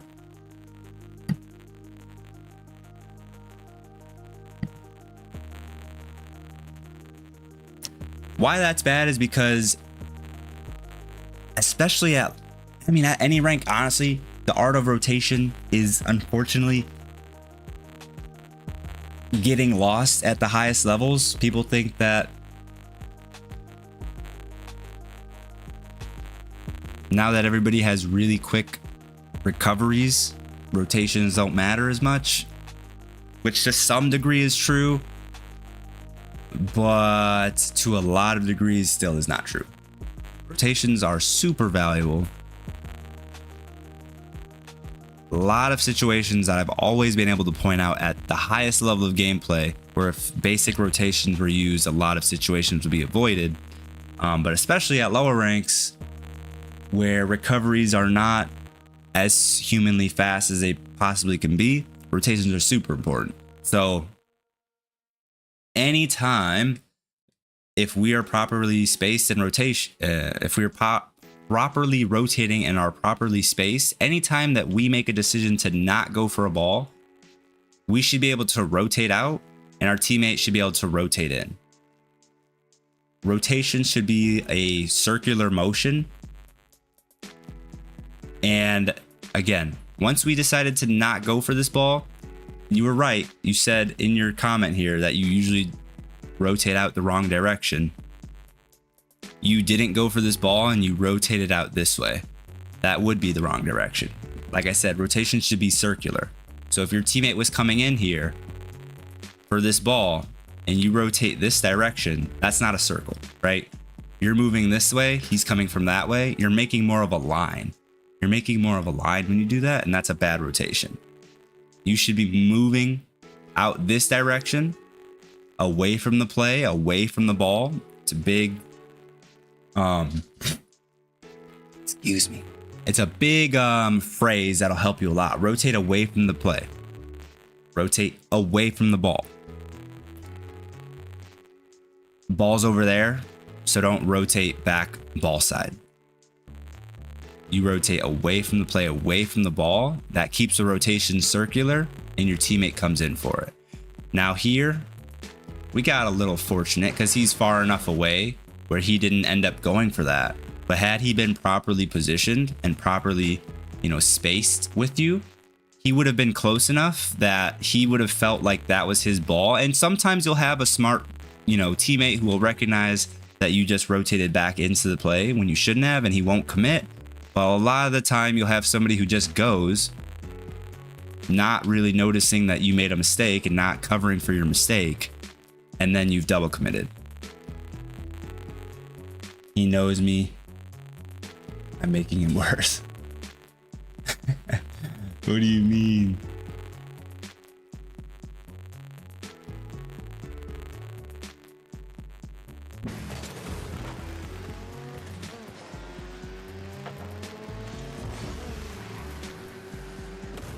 Nice. You said you were weak off the wall.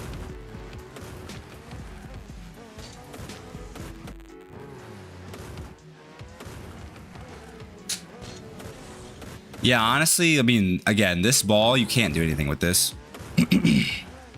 As soon as you see that, slow down, calm down, keep your heart rate down, stay focused, really pay attention. It's easy to go onto autopilot. It's easy to kind of space out while playing. Really stay present-minded when you're playing.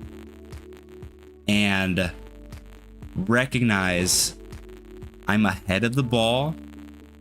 It's very far away from me off the wall here. I can't hit this ball. The biggest thing I would say here is recognize you're ahead of the ball. You're not going to hit the ball here. If you side flip out, if you jump out, I mean, there's like almost no way that you can hit this ball in your position. So just recognize that, drive down the wall, and leave the play.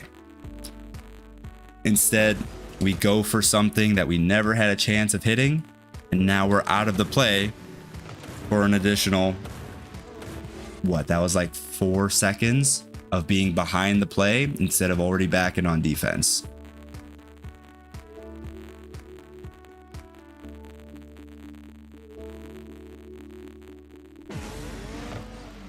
Yeah, definitely cut back on that rotation style, that style of rotation. That is not a good thing to do.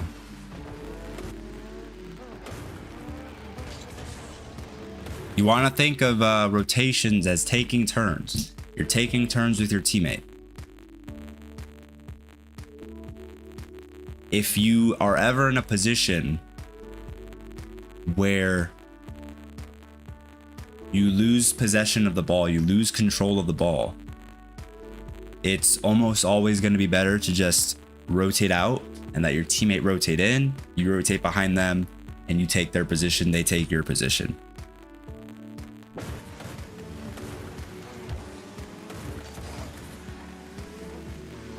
Is anyone else getting a bunch of static like Schmitty said?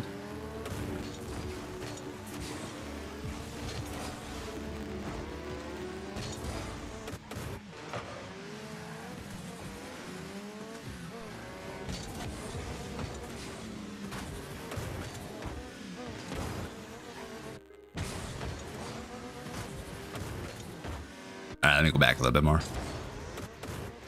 Actually, one more time. Okay, that's good. You tried dispossessing him, and you outplayed your teammate. It wasn't a terrible idea.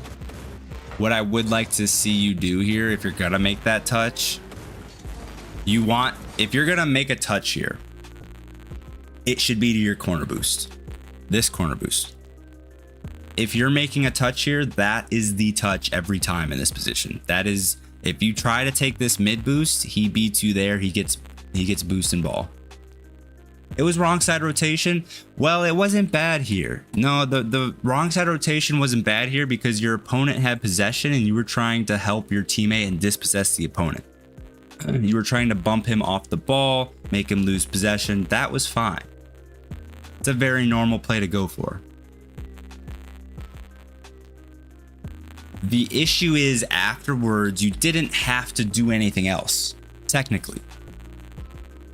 Again, if our teammate is properly spaced, he should, after that, he should be able to get to this ball before your opponent. This should, and he would have beat the opponent to that ball had you not hit it away. He would have beat him. Your teammate was properly spaced. And you going for this touch is also not terrible. Like, it's not bad. Sometimes you and your teammates next play line up to the same time frame, right? Like, sometimes you both, if you're gonna make a play, if either of you is gonna make a play, you have to do it at the exact same time and you end up dispossessing each other. That happens sometimes. But if you're gonna make a touch, your touch needed to be to this boost. That's your play if you make a touch in this position every time. I swear he would be GC. Yeah, if you're gonna make this touch, it needs to be a diagonal flip, not a side flip, because the diagonal flip allows you to move the ball and your car with the same momentum in the same direction. If you side flip, your car is going to lose all forward momentum, and so you're not going to be able to meet this boost or meet the ball at this boost at the same time. But if you diagonal flip into this ball in this direction, you will arrive at that boost with the ball at relatively the same time. I hope that makes sense, but that's a huge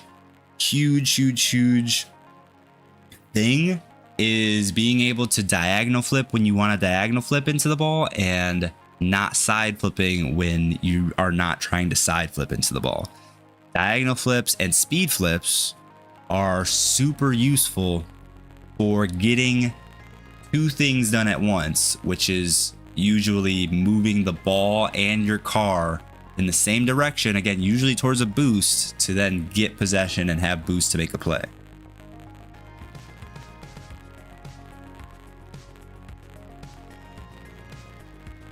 It's the Spotify plugin. It stops during the song transition and picks back up when the music/next song starts.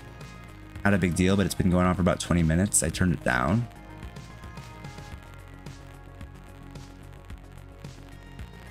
Yeah, I kind of noticed you guys seem to calm at the 415, 420 mark, I think. I noticed y'all calmed something around the 420 mark. I do mess up my intended flip like all the time. Yeah, that's a huge thing, especially around your rank. Definitely try ironing that out. Because yeah, diagonal flips and then eventually speed flips have a lot of important utility.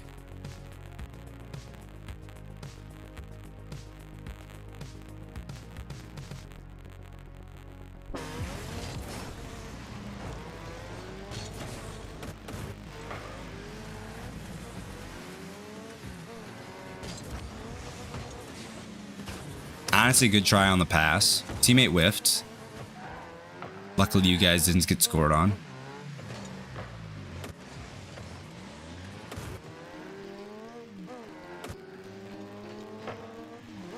Right, let's see how we play this. Let me see this again. Let me see it again.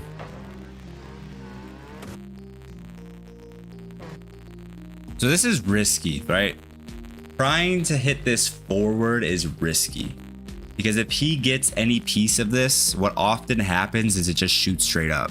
In this position, he's not far enough away from this ball where I would be confident if I was you saying that I can hit this past him forwards without him getting a touch on it. That hard challenge problem, yeah, it might be attributed to that. I would say that he's too close to this ball for me to confidently say that I could hit this past him without him touching it, or hit it over him without him touching that. Because if he touches this on this 50-50, what happens often is it shoots straight up. And if it shoots straight up and you're in the middle of a flip and then you're recovering from your flip and you're straight under the ball, meanwhile your opponent's back here facing the ball, not straight under the ball, so he has a much better perspective on the play, much better angle to go up and take a shot, he's got a very good chance of scoring behind you. So what I would like to see you do instead here is take a 50-50 and control that 50-50 towards your corner. It's always, your corners are your safe place on defense. If you can on defense force the ball into your corner, that's good. So here I would love to see you meet this ball on the ground and do, I would say like a diagonal. Yeah, I would say a diagonal flip with your momentum going this way, but you need to make sure you're contacting the ball just behind the center line, right? Why is that? It's just so that you're forcing the ball forwards, right? If we end up taking our 50-50 in front of the center line, then that gives it the opportunity to go behind us. And that's not what we want. We want to keep this ball. And again, like I was saying before, the utility of a diagonal flip and of a speed flip is that you can move the ball and your car in the same direction at the same time. So we would be moving this ball in this direction with our car, staying next to the ball, and if the ball separates from us and the opponent on this 50, that's fine. We play the play out from there, but the ball is moving this way. Maybe we grab our boost and then go for the ball. Or if the ball stays close to you guys, then again, you're right there. You take another 50, or you just play out the play from there.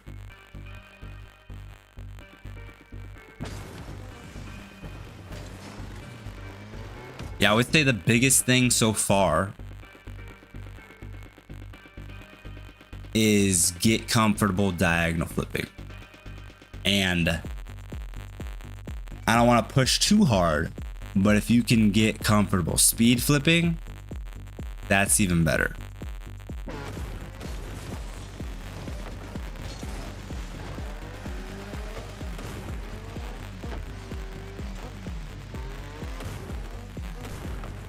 And to note, if you do feel like you know how to diagonal flip and you just mess it up sometimes, learning to speed flip will push you that extra bit mechanically that you need, where you'll iron out those mistakes. You know what I mean? You have to push yourself to the next level in order to iron out those previous mistakes sometimes.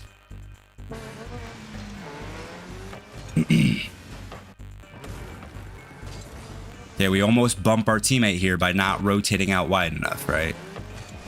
Or it wasn't even that we weren't rotating wide enough, is that we tried turning on this ball that wasn't ours.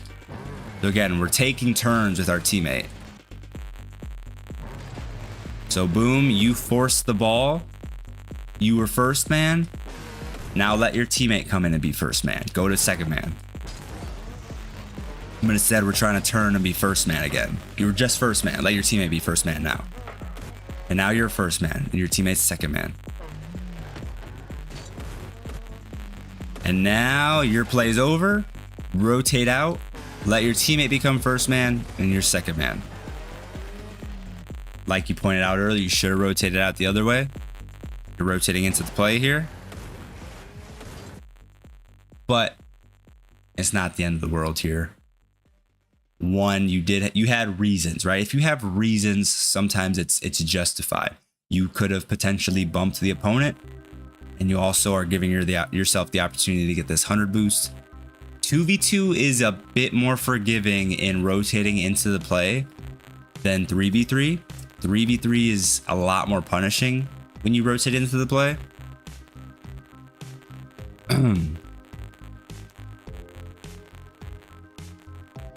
But I will say, if you want to keep things simple, rotating out of the play, and even if that means missing the 100 boost, right? If we just decided to rotate out here and pick up pads instead on our rotation, I will say that that is never a bad play. If you just want to have a blanket statement thing to go off of to keep it super simple, rotating out of the play, rotating away from the play, away from the ball, is never a bad play. Sometimes it's not the optimal play, but it's never a bad play.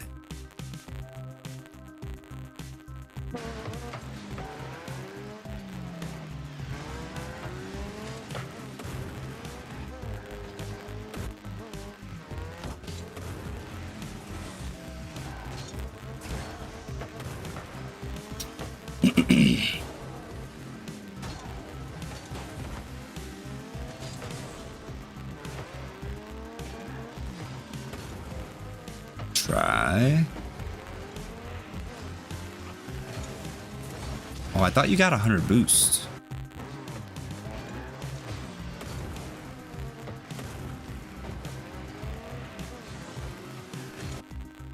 Okay, one piece of advice here, you did have 100 boost. You just burned through it really fast. So if we combine this acceleration we're trying to get here with a flip, we can save a bit of boost, right?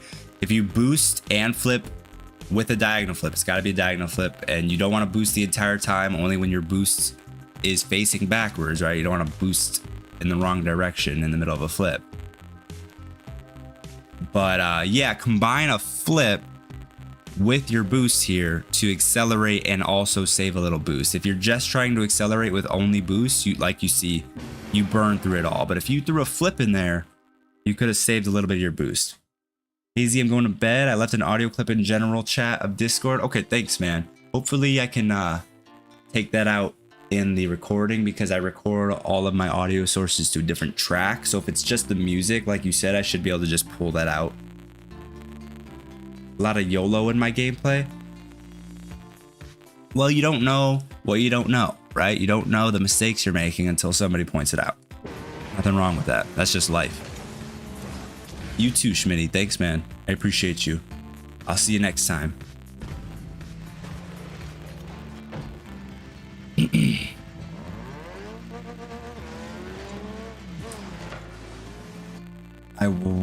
I play less autopilot with randoms. I swear I play less autopilot with randoms in solo queue. Interesting.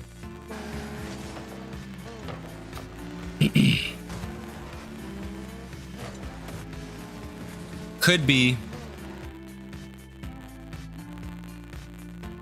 you know, it could be that, like, maybe you're just not used, maybe your teammate really is better than the rank, like you say, maybe he really is. And sometimes that mismatch of skill level throws things off. A seated 31 months. Thank you for the resub, bro. I feel like you just resubscribed the other day for 30 months. Was that somebody else? Somebody just had their 30 months like last time I streamed. Thank you, seated. I appreciate that. But yeah, sometimes that'll throw off. I did. I don't know what the fuck this is. Did you just subscribe or was that a glitch? Sometimes playing with somebody at a different skill level will throw things off a little bit. It's not bad. You can get used to it and then you can improve yourself by playing with somebody better for sure. But, you know, if you're playing with people your rank who are actually your rank, you do the same things because you're at the same rank. You make the same sort of decisions and you have the same sort of thought processes.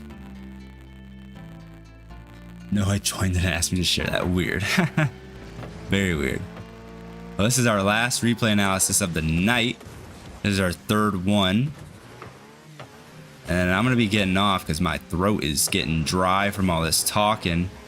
It's been dry from all this talking and I'm getting all coffee.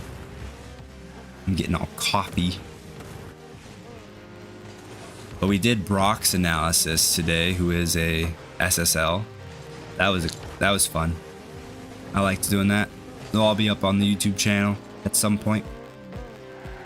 Or we are live streaming on YouTube as well if you just want to rewind the VOD, because you can do that on YouTube. Nice shot. He saves it. That's unfortunate. Really nice try. A good save by him. That was not easy. I'm surprised he made that save.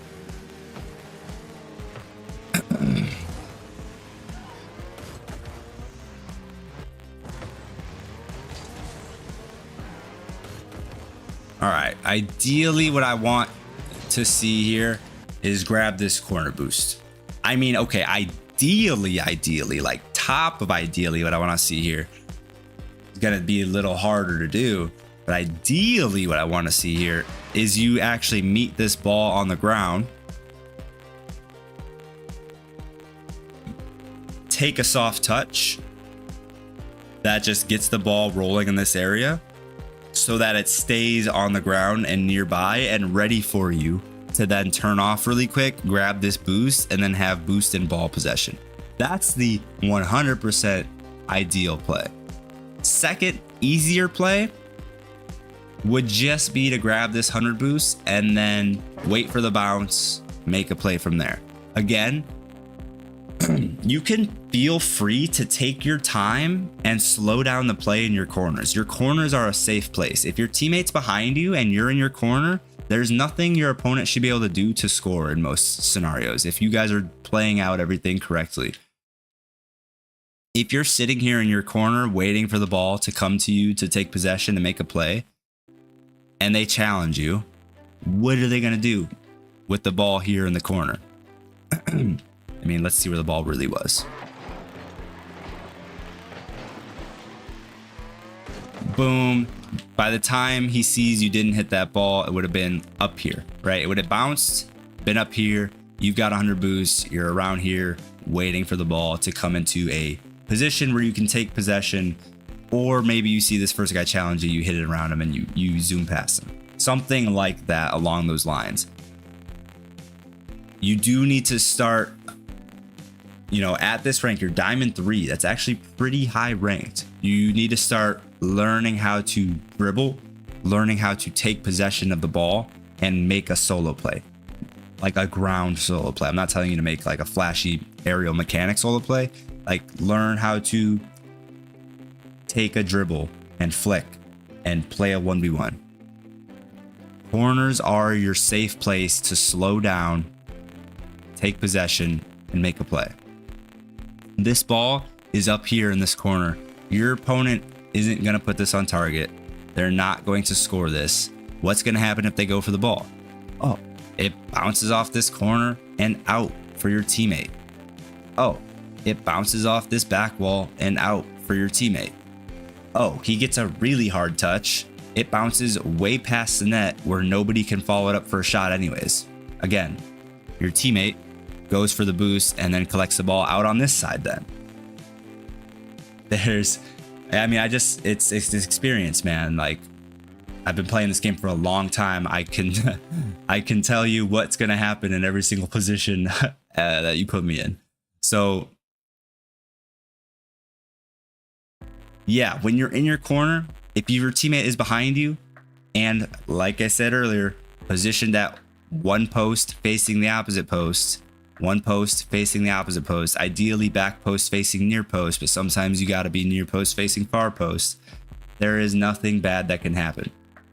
Slow down here, find a way to take possession, start learning how to take possession and actually make plays. And you're always wanting to, like, especially in your corners, again,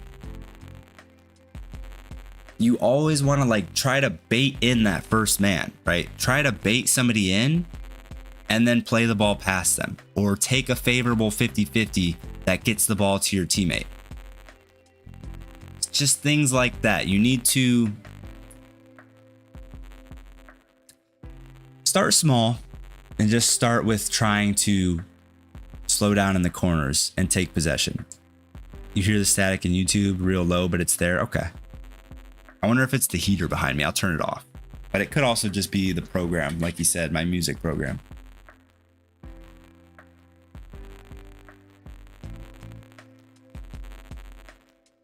All right, let's keep going.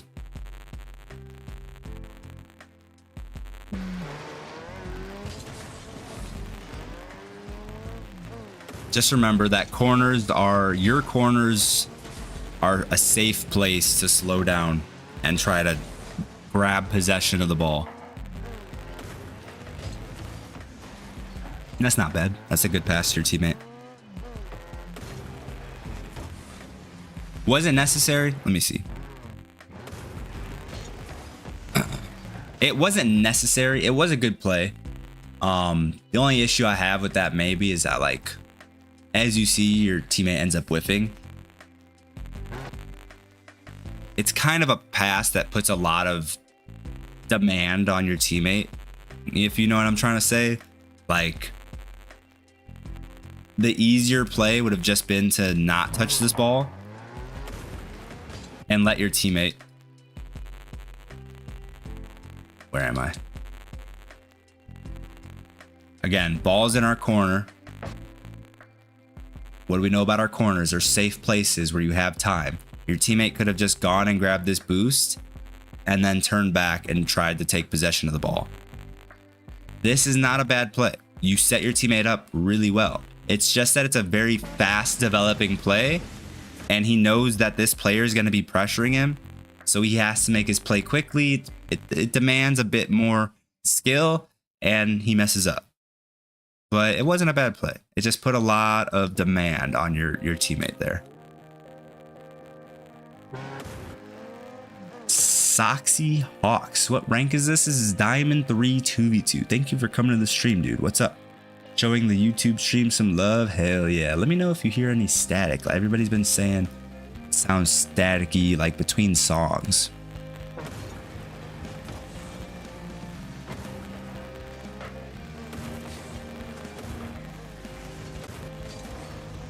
Okay. Job getting back on defense here. Just creeping up a little bit. And again, biggest thing, 100%, biggest recurring mistake for you is corners. Take possession out of corners. Your teammate here, he gets 100 boost because that guy missed 100 boost. And boom, look at this. If you just let this ball land, he gets to dribble this out of the corner. This is free possession for your teammate. He's slowing down in the corner and taking possession. He's doing a good thing here. And you hit it away. And then before that, let's not creep up to the near post. Let's stay here. Boom, far post. You're in a good position. Not exactly where you're at, but if you get right here, boom, there's nothing in this play. There will never be anything in this play that you cannot come up and challenge. Also, advanced tip, don't have to think about it now. But like I said, sometimes it is worth it to be near post instead of far post, but you still want to be. The reason would be to hide behind this post to avoid somebody coming through to demo you. That is a tactic people use at higher ranks, because you know a lot of the time with rotation, when you're rotating out, you're going to look for a demo on the defender. So if you're sitting here at far post, a lot of the time you're sitting duck for a demo as they're driving through. And so it's worth it to sit inside of the near post so that they can't demo you on their way through. And then you just have to be ready to challenge. I mean, usually nothing bad is going to happen, right? If the bounce comes out this way, you're able to drive forward and challenge.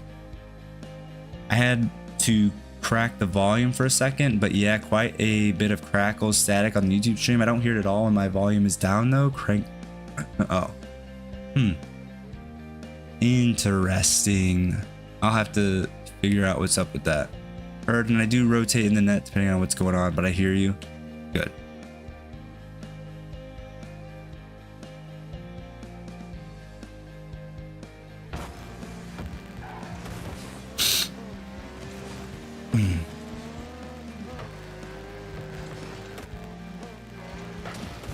Nice solo play. Hey, there's a chance. 28 seconds in a dream.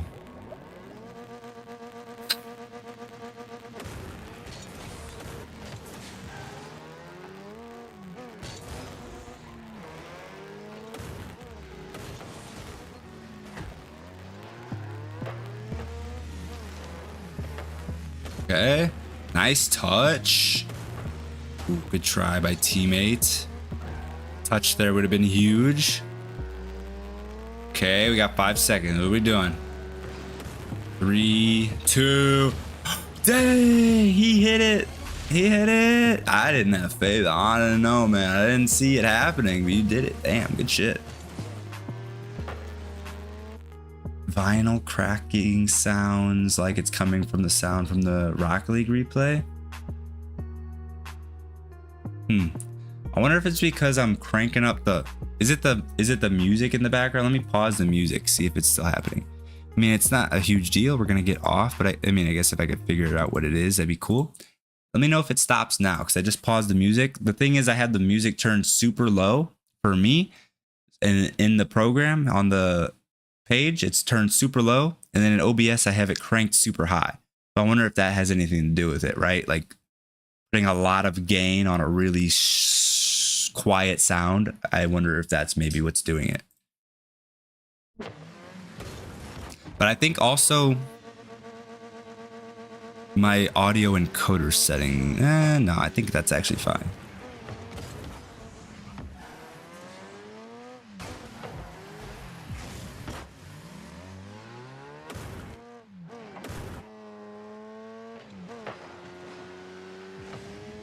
All right, let's go back a little bit.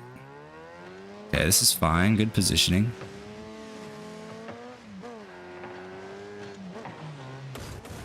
Ooh, the side flip. Are they going to get back to it? They do. I mean, it's just a side flip. Unfortunate, but definitely 100% without a doubt. Two big things. And like I was saying earlier, you've been here for all of these analysis. You've been listening to all my things I've been saying. Love you for that. Having recurring mistakes is not a bad thing, because you fix the recurring mistake, and all of a sudden you fix 50% of your mistakes in your games. You know what I mean? Having one or two mistakes that you're just making all the time is a good thing, because as soon as you fix it, you fix like all your current problems. So biggest things, I'm going to start with the smaller one: rotating out of the play and taking turns in the rotation. You've got a first man and you've got a second man, and you should be alternating every single time that you, if you make a play or you go for the ball and you miss or you get dispossessed, your play as first man is now over. You rotate out, let your teammate behind you become first man, and you become second man. Don't overstay. Don't don't whiff and then try to go for the ball again. Don't get dispossessed and then try to go for the ball again. Once something happens where you lose control of the play, you just rotate out and your teammate rotates in. And then the second part of that is rotating away from the ball. Rotate away from the ball. Whatever helps you remember that, whether the phrase be rotate away from the ball, rotate away from the play, or rotate back post. They all mean the same thing. If the ball's over here, that post over here is the far post. So if you were to rotate to the far post, you would be rotating away from the play. They all mean the same thing. It's just whatever phrase you like best to help you remember it. And then the second biggest thing is definitely, actually the biggest thing, but second to be stated, is the corners. Use those corners. Anytime the ball is going into your corner, take it as a time to collect your 100 boost, secure your 100 boost, make sure your opponent doesn't get it if possible. So that way they have to leave the play. And then take your time making a play on the ball. Without the music, it's basically gone. Your mic has a very, very small amount when you speak, but essentially non-existent without the music. Interesting. Like I said, if you were here earlier, I record all of my tracks to different audio tracks. So hopefully I can just remove that from the recording and then it'll be solved.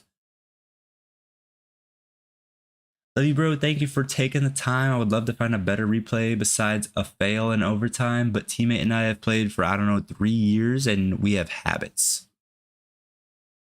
Makes sense. I mean, I'm sure you guys are very used to the way you play then.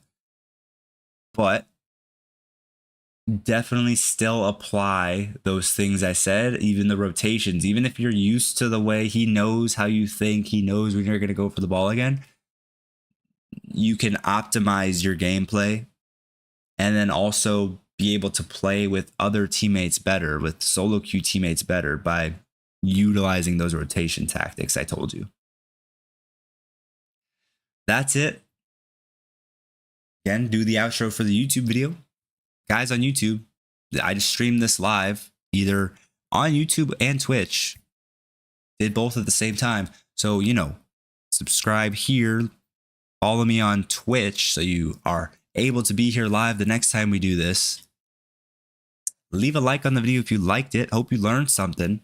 And if you caught something that maybe I didn't catch, or you want to, give Alfred some extra tips here, leave it in a comment down below. But that's it. I'll see you guys in the next one. Peace out. Losses usually make the best reviews anyways, brother. Keep sending them fails. That's true. But definitely make it keep it a close game. Don't want like a game where you get blown out. And even if you want to submit a game where you win, that's fine too. It's just like something where you got scored on. If the scoreline is 5-4 and you won, that would be a great analysis still, because there's 4 times you got scored on where you made a mistake or you made multiple mistakes. If it's if you win 5-1, you probably did most things right, and that's why you won 5-1. Yeah, I put that 1v1, but it wasn't like a real effort in the end. Yeah, I mean, I do 1v1 analysis, but honestly, I like doing 2s and 3s more. 1v1, I feel like there's not as much to point out, usually. We ended up chatting because it was fine. Oh, you ended up chatting with the guy you were playing against? That's funny. All right, guys. 9:30 almost. I'm going to be calling it there. Thank you guys for coming to the stream. Hope you guys liked it. I'll see you guys the next time we're live.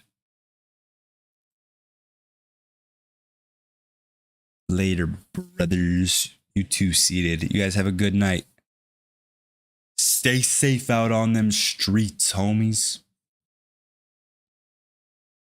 Adios. Anytime, Alfred.